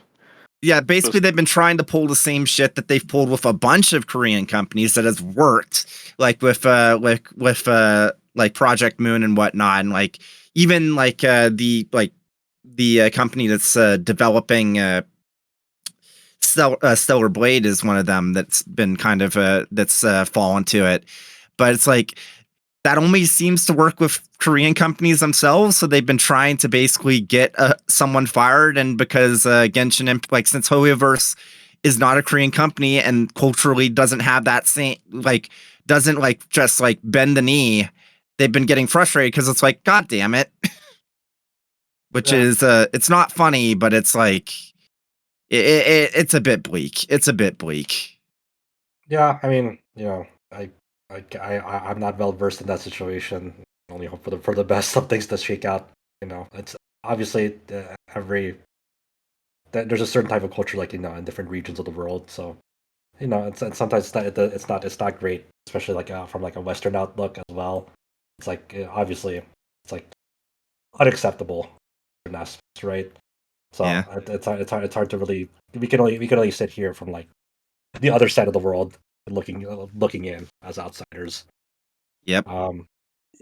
It's hard because like a company that does and says all the right things then just let goes of a percentage of their employees without without notice versus companies that have like these I guess tactics that come out after the yeah. fact, and it's you don't know the timeline of events, You and know what? But it it's also sucks. the West. The West also lets go of people too without notice as well. Especially, Well, that's what when yeah, I said yeah, that I was yeah, thinking of Riot yeah, Games, like yeah, so yeah, and exactly. Microsoft just did a bunch too, So, so it's yeah. it's not. It's kind of like in a weird state. Like the West isn't like that much better Yeah. in some aspects too. So Mhm. so that's bearing in mind as well. But Turns out that these things that are, not to like pull out Karl Marx, but just like mhm. the endless pursuit of exponentially growing profits, and but that's your bottom dollar. Literally makes you behave in crappy ways in multiple different avenues. Yeah, Yep. so I Unfortunately. wouldn't really like hold it against Shifta because like it's kind of like a universal problem. Yeah. Yeah, all around the world, Yeah, unfortunately. it sucks that we say it's a universal problem, and like it Yeah, is. Yeah, And yeah, it and is. I don't, and I want to be clear. I'm not trying to tell anyone not to support this or anything. I just want to bring it up because I do have like a Yeah. mutual on Twitter who Yeah. is like Korean and has made a point to talk about what's going on over there, and it's like I think it's valuable. very eye opening. Yeah, it's very eye opening. Yeah, learning more about this, getting more perspectives. It's nice to like kind of just like know about it.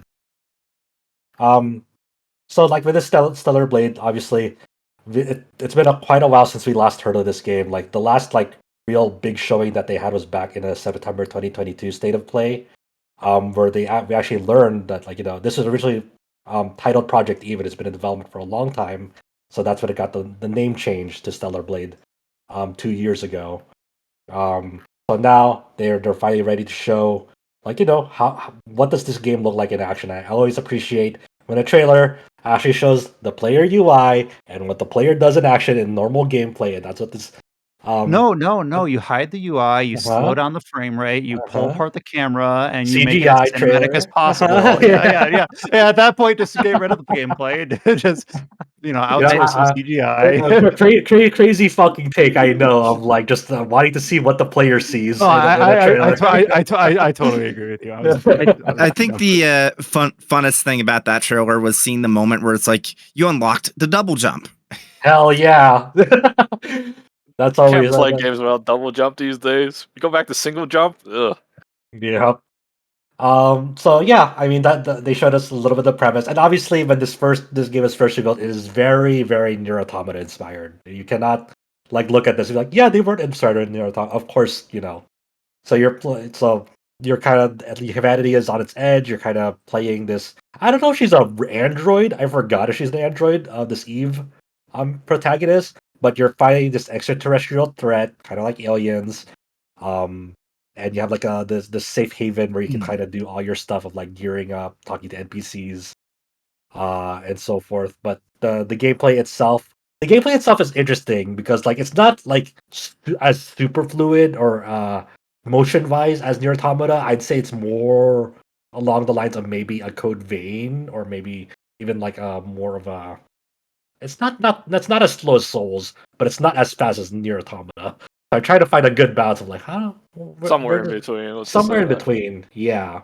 I'm actually kind of looking forward to the story, surprisingly, because I played Nikkei, which is supposed to Okay. be the same developer, isn't Yeah, it? yeah. And that story intro is actually very good. I just don't Mhm. really enjoy the gameplay of it because Right. that's for me. But the story is actually kind of captured me for the gotcha game for Mhm. that for what little I played so far. So Yeah. I'm actually kind of looking forward to where the story's headed. Yeah, and I'm really interested to see like how you're interested in the story. Like I'm interested like how the gameplay progression works. Because they showed a skill tree in this game, so you can learn different moves for the character. And I'm really surprised also like they showed off like how customizable like the character's appearance is. Like instead of just like entirely new outfits, which she has, you can also like alter her hairstyle like completely as well, which is interesting.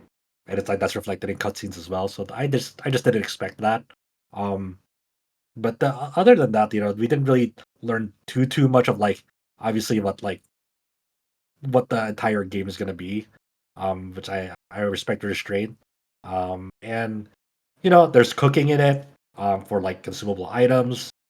And yeah, I mean, we kind of just kind of like a first glimpse of like, hey, this is the gameplay. It's gonna have intense boss battles. This kind of, but I'm interested in like, there's not. I don't think it's stage based because like the first zone that they showed is like a semi open world, like the desert area. But I don't know exactly how seamless this game will be, if it's actually a true open world or if it's going to be like, hey, it's like each zone you visit will be like, it'll be huge like an open world, but when you actually it's time to travel back to home base, it's going to be maybe a more menu driven thing. I wonder. And it is coming out the same day, or not the same day, the day after SaGa Emerald Beyond, which we also got a trailer for. Was this trailer also from the State of Play? Yeah. Nope. Yeah. Okay, Wait, the reason why I asked, SaGa wasn't on the State of Play. No, SaGa was. Okay. Stellar Blade was. Yeah. Okay. I got. Yeah. No, thank you for clarifying. Because I'm pulling up all of our RPG site news posts for these, so I see all the trailers. I'm just trying to remember like where did it come from exactly? Like or what platform was it shown on? Because sometimes it literally is just they just uploaded it to their YouTube. There it is. Sometimes it's a newsletter. Sometimes it's the State of Play. I didn't realize, but the Stellar Blade is like it's actually going to be a full $70 title. So it's. I mean, looking at it, it seems like it has the budget for it at least. Yeah, yeah. So we'll see. Like, hopefully, like you get a good amount of like game out of it. Mm-hmm. So because I kind of jumped the gun, we do also have a trailer for a game coming out in late April for SaGa Emerald Beyond. This trailer is focusing on one of the selectable protagonist options. This is the duo protagonist option of Bonnie and Formina, which is like two adult ladies, one that's wearing like a Western cowgirl outfit and one wearing like a Eastern hijab outfit, and it's really kind of like an interesting pairing for them. And the trailer also gives a little bit of English or Japanese, depending on which one you watch, voice acting for the two characters, which is kind of fun. Other than that, the trailer is pretty short and surface level. It shows a little bit of story interaction, which is kind of got the same presentation that SaGa Scarlet Grace did. It has a little bit of battle showcase in it as well, though I didn't like pause and stop the game the footage to see like what sort of abilities they're doing. But it's mostly just kind of giving you the flavor of these two characters. Remind me, Adam, there's kind of 4 selectable main characters, but this is like a pair that come 2 for 1, so it's 5 total. I think I have that right. I think it's either that or 5 selections with 6 characters. I forget. Because there's like the normal dude, there's the vampire dude, there's the robot singer, there's these 2. I don't think I'm missing anyone. So maybe it's 4 selections of 5 characters. Because these 2 are a pair. Mm-hmm. Yep. Yeah, and also like the coinciding with this trailer, at least there's like a. Well, I guess they're gonna do this like moving forward because they did it with the same thing with the past 2 protagonists, where there's a character trailer, then they like kind of stealthily upload like a big character or press packet that kind of does a deep dive on like what you saw. So like coinciding with this, they kind of give the premise of their stories, but they give it like amusing details like part of their story is gonna be incorporating like this mysterious group of cats, and there's 3 cats, and their names are Purr, Meow, and Hiss, which is great. And they're gonna be party Classic members. SaGa. Yep. There's also like a few party members they showed off. Like 2 of them are like, one is like a gold tank with like a railgun off of it, and the other is like an existential crisis, almost like Spider Bot, where like its name is BX10EX, but the EX part is like to give tribute to like the professor who like built it, and like the EX is meant to show that like I've achieved self-driven evolution, so that's why they just put it on them. 2 of these party members that they showed off they're called Byaku and Irithia, and they're part of the ephemeral race. Ugh. And they look like blob looking creatures, and they come from this world of Cosmos. It's called Cosmos. It's meant to be like a more biological tiny microcosm. Is it Cosmos or Cosmos? I don't know. That Cosmos is just how it's pronounced in SaGa. Yeah, you're right. I don't know if they can pronounce it Cosmos or Cosmos here. Fuck. And then the ephemeral race. And so a part of like Emerald Beyond is like there's different races, and the way they progress and like do battle and how you progress them as party members is all different. So with this ephemeral race, they kind of grow and mature in combat the more battles they go. So their stats increase as they grow older, but their maximum LP, their life points, I guess, decreases. So once they run out of LP, they'll be reborn again, and they'll pass down their techs and spells to the next generation. So you can have later generations will have more techs and spells that can be inherited. So they kind of like compound and have a snowball effect in it. So and they show off more like weapon types like guns and more in the martial arts style as well. This definitely feels like kind of a mix between Charlotte Grace, bit of Saga Frontier, and even like classic Game Boy stuff. So it's kind of like all the different Saga elements. It's a really, really it feels like they're really going all out on the gameplay systems here to really make everything feel unique and play around with this timeline based system. It feels very fleshed out. It's very, you can tell that they're putting their all into it. Like I'm super pumped. Yeah. This is excellent. Yeah, thank you for detailing out like what came out after the trailer in like a newsletter dump post that talks about how a little bit more about those characters and how they interact with the game systems, which is basically Saga to a T. We have a few other trailers here that just came out throughout the week. One of them is for the upcoming, scheduled for some point this fall, Vampire the Masquerade Bloodlines 2. Was recently revealed. It changed hands from Hardsuit Labs over to the Chinese Room, which again is a British developer. And we got a gameplay trailer for this game, which kind of showcases two things. It showcases a little bit of combat gameplay in like a warehouse where the character is like fighting like possessed mannequins, as well as an example of a dialogue interaction. And the thing is, as someone who is, I don't know if I would say I'm a fan of the first game. I've played through it once, and I thought it was really interesting. And then when they said we're going to follow up on this with the original team and have a sequel made, I was like, oh, that's pretty damn neat. But now we have just like it changed hands. It's in a completely new studio now that's not really known for making this sort of game. And the fact now, I forget if this was announced earlier, but it didn't like cement for me until recently, is that now we have a voiced protagonist in the game, which kind of just like in a vacuum, it's not a bad thing inherently, but it just wasn't what I was expecting. It's like this game is a voice protagonist now, and I'm like, oh, like why? That's a really tricky thing because I don't like but if you're trying to like make a game that'll like satisfy like people who played the original, like I don't think like I think having a voice protagonist is something like actively detracts from like what people appreciated from the first game. In a weird way. Well, we've had similar conversations with like Fallout 4 having a voice protagonist, and then they went back from that with Starfield and things like that. So it's just having a first-person perspective game with a voice protagonist is not necessarily a bad thing. It's just that it makes me think less of Vampire the Masquerade and more like Dishonored or Prey. Prey is the one that really comes to my mind. Only with a different setting, of course, where it feels more immersive semi, which maybe for the developer of the Chinese Room is what they're going for, yeah. Kind of what they're going for. So it's like, oh, okay. So and I enjoyed Prey a lot because the Chinese Room did like Dear Esther and Amnesia, Machine for Pigs. So like it could be an okay game, but it's just like at that point, is it still Bloodlines 2? And you could answer like, well, of course it is. That's what they're marketing it as. That's what the title is. So obviously, that's what that is what the title is. But like, is it a sequel to the first game in spirit? And that's kind of like one of those like, I don't know.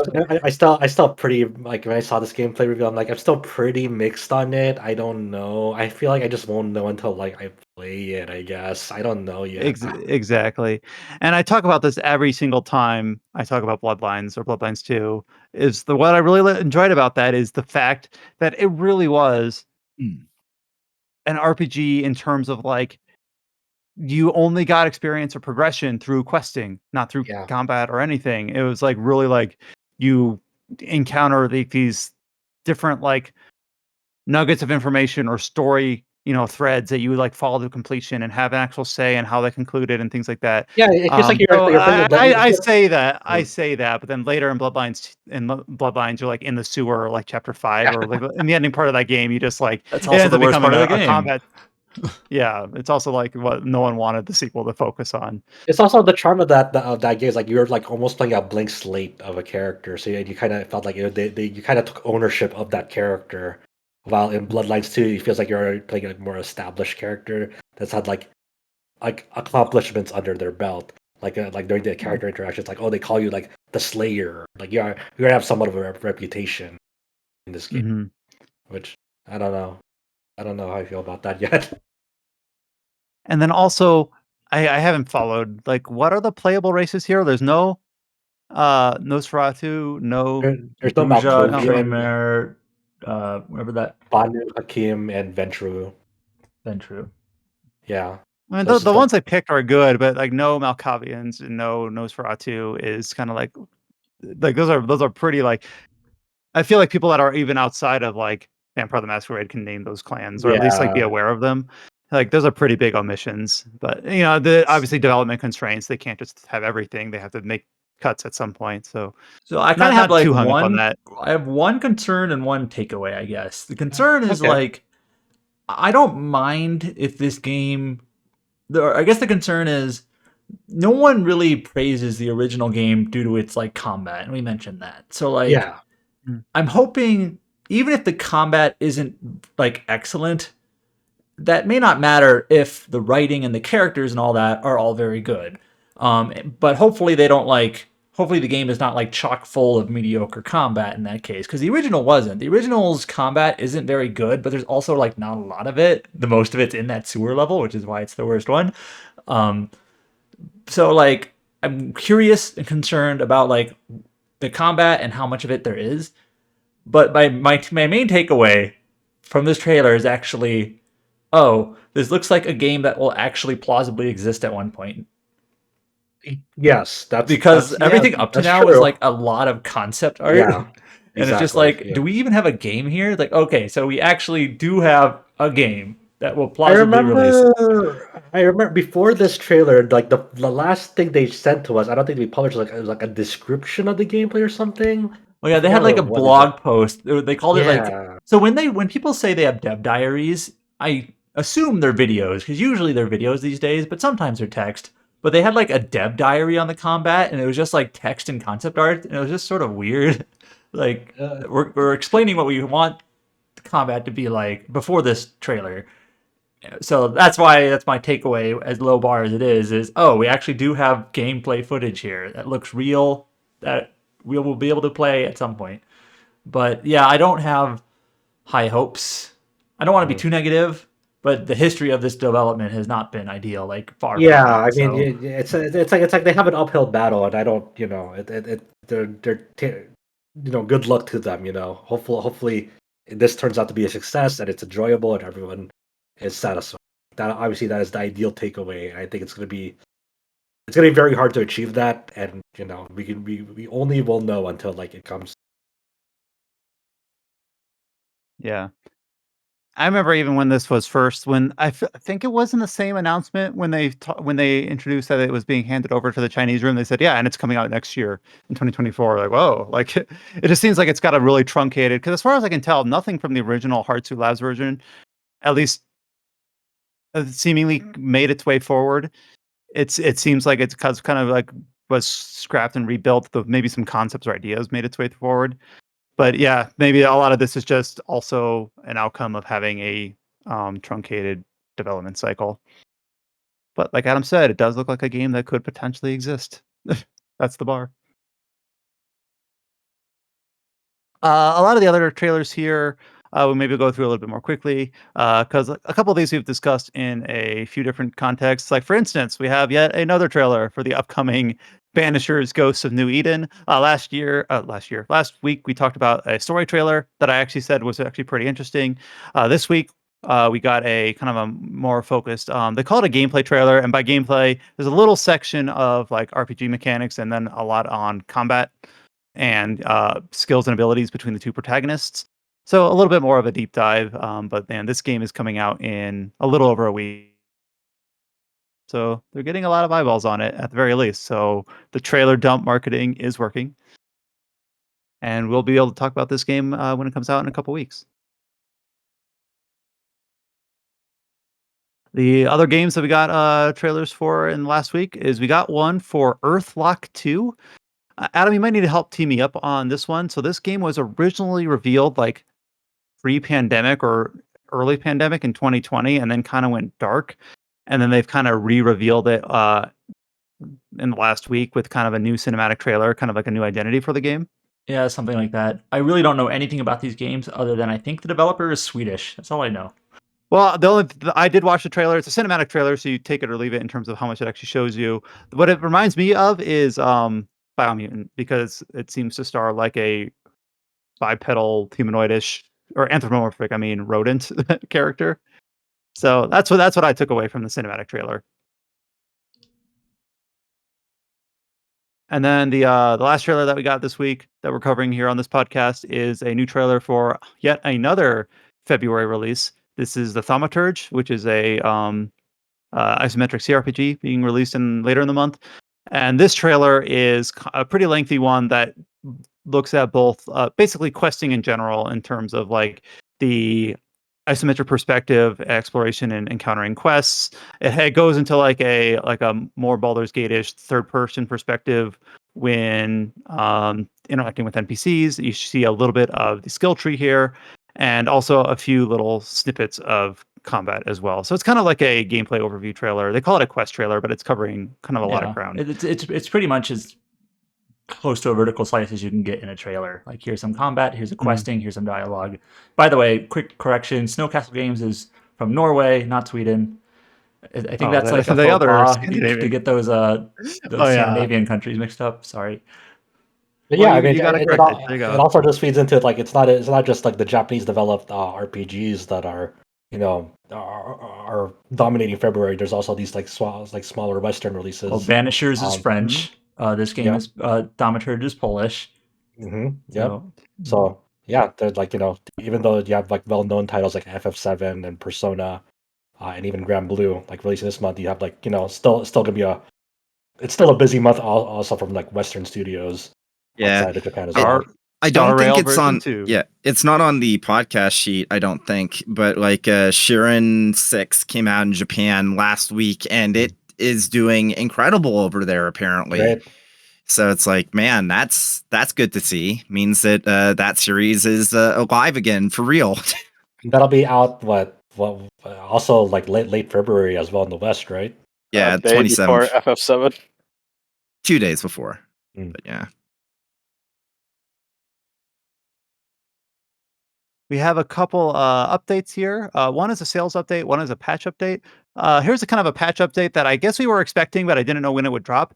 Remember when the Pixel Remasters originally released on only Steam and mobile? We were wondering when the console versions of that game would eventually release, and they did about a year later. And those console versions had a new font option, which was kind of strangely the headliner, but also had kind of the standard Square Enix re-release kind of cheats and trainers and in-game assist options.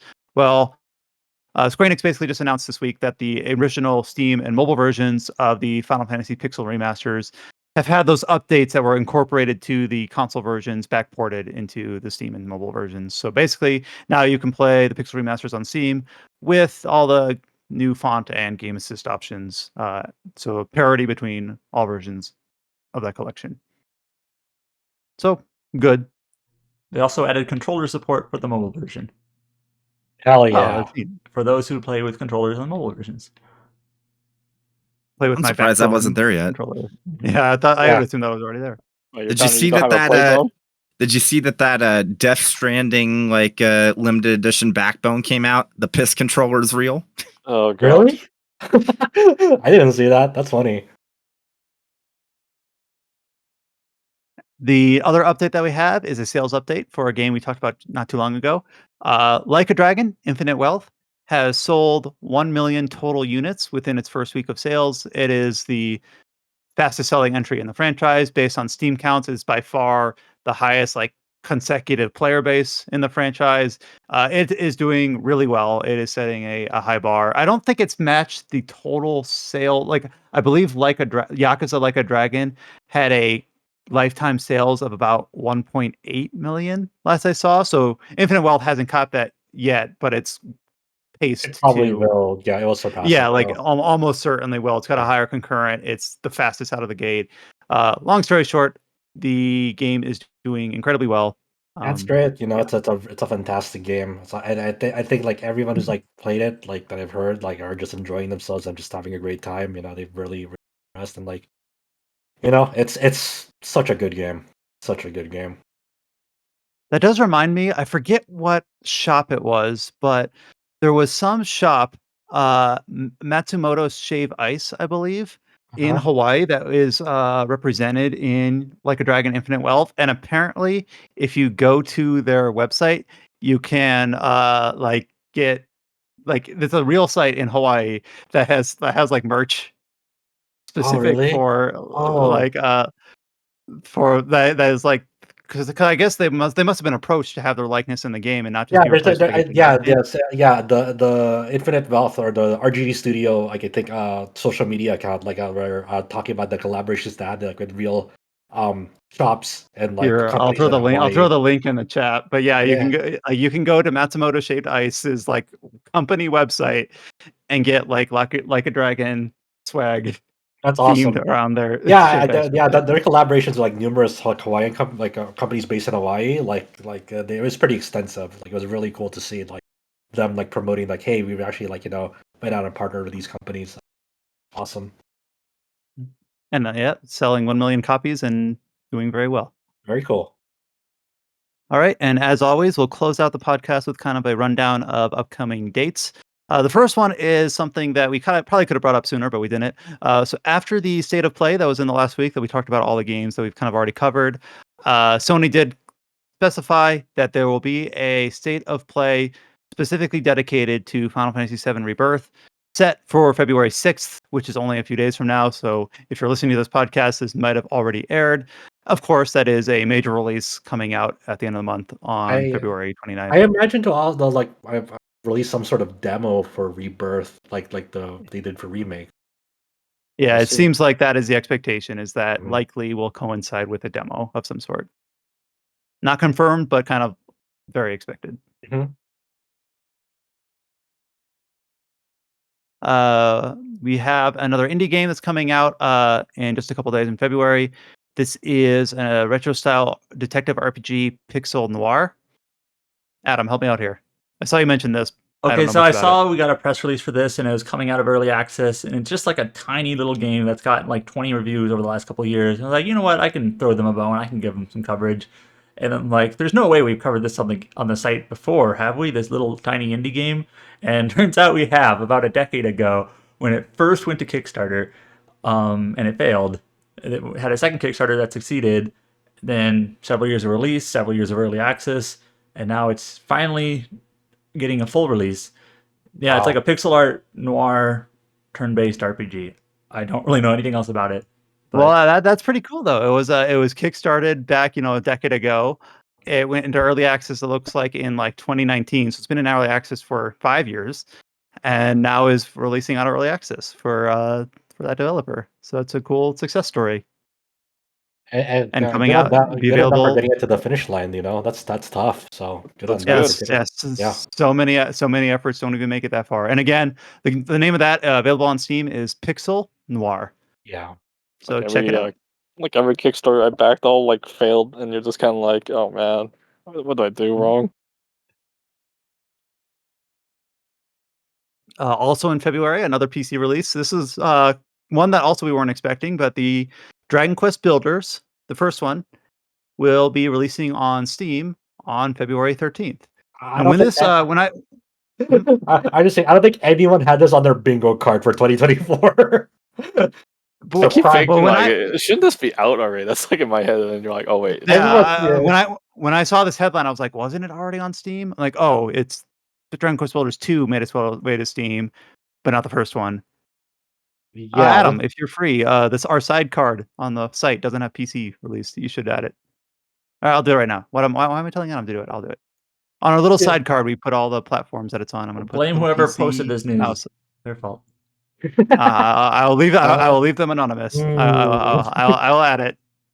But yeah, no. But yeah, coming out on PC, and that's always kind of cool.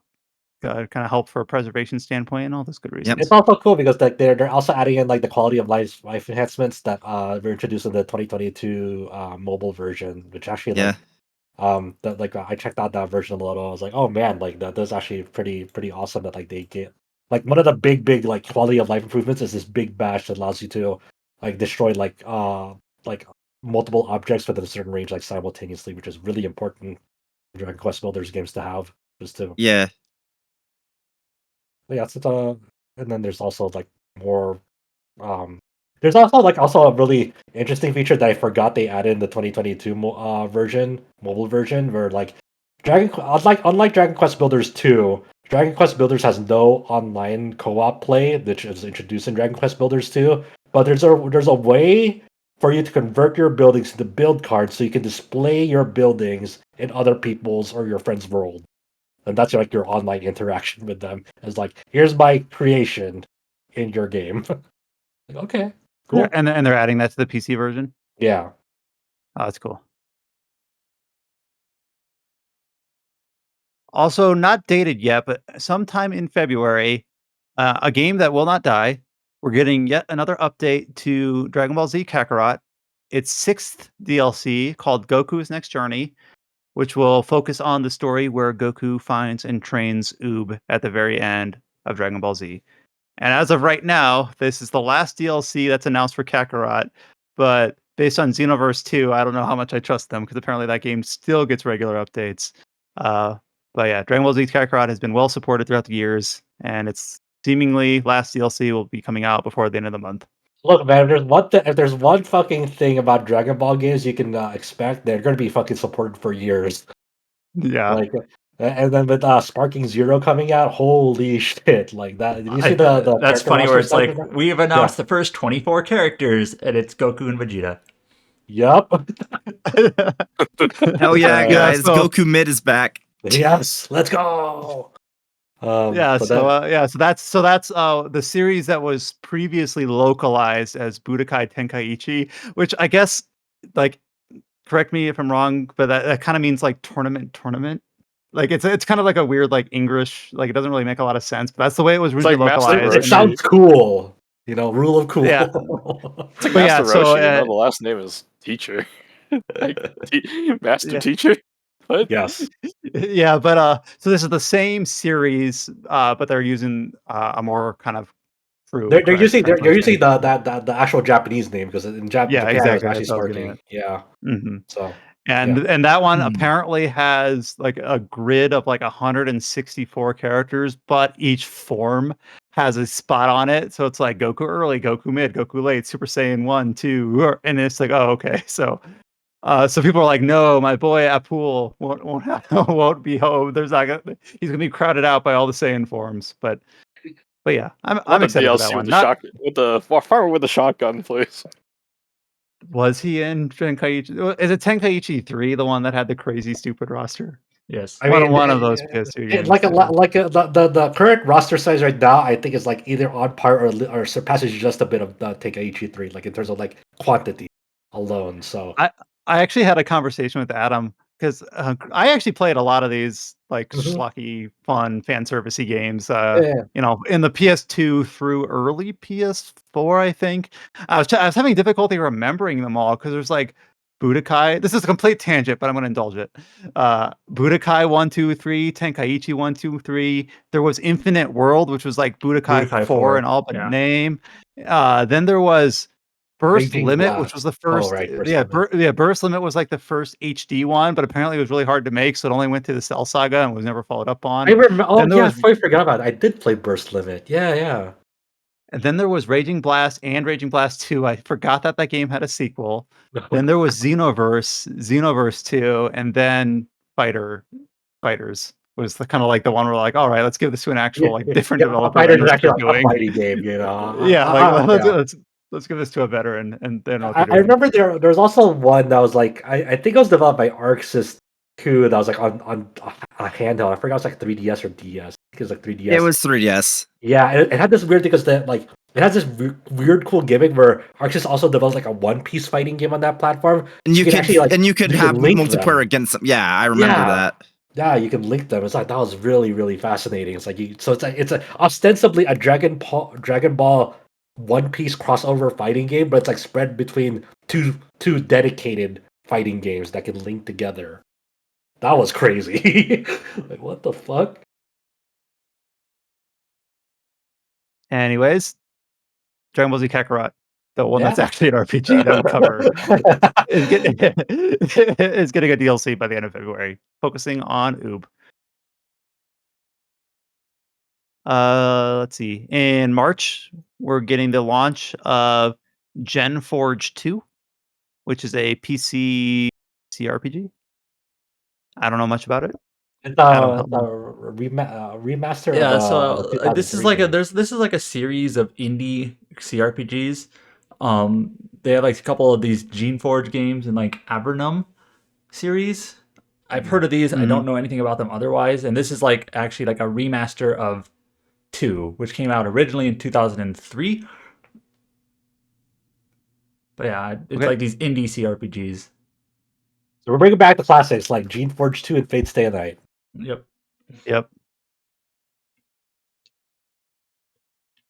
We have. Sorry, scrolling.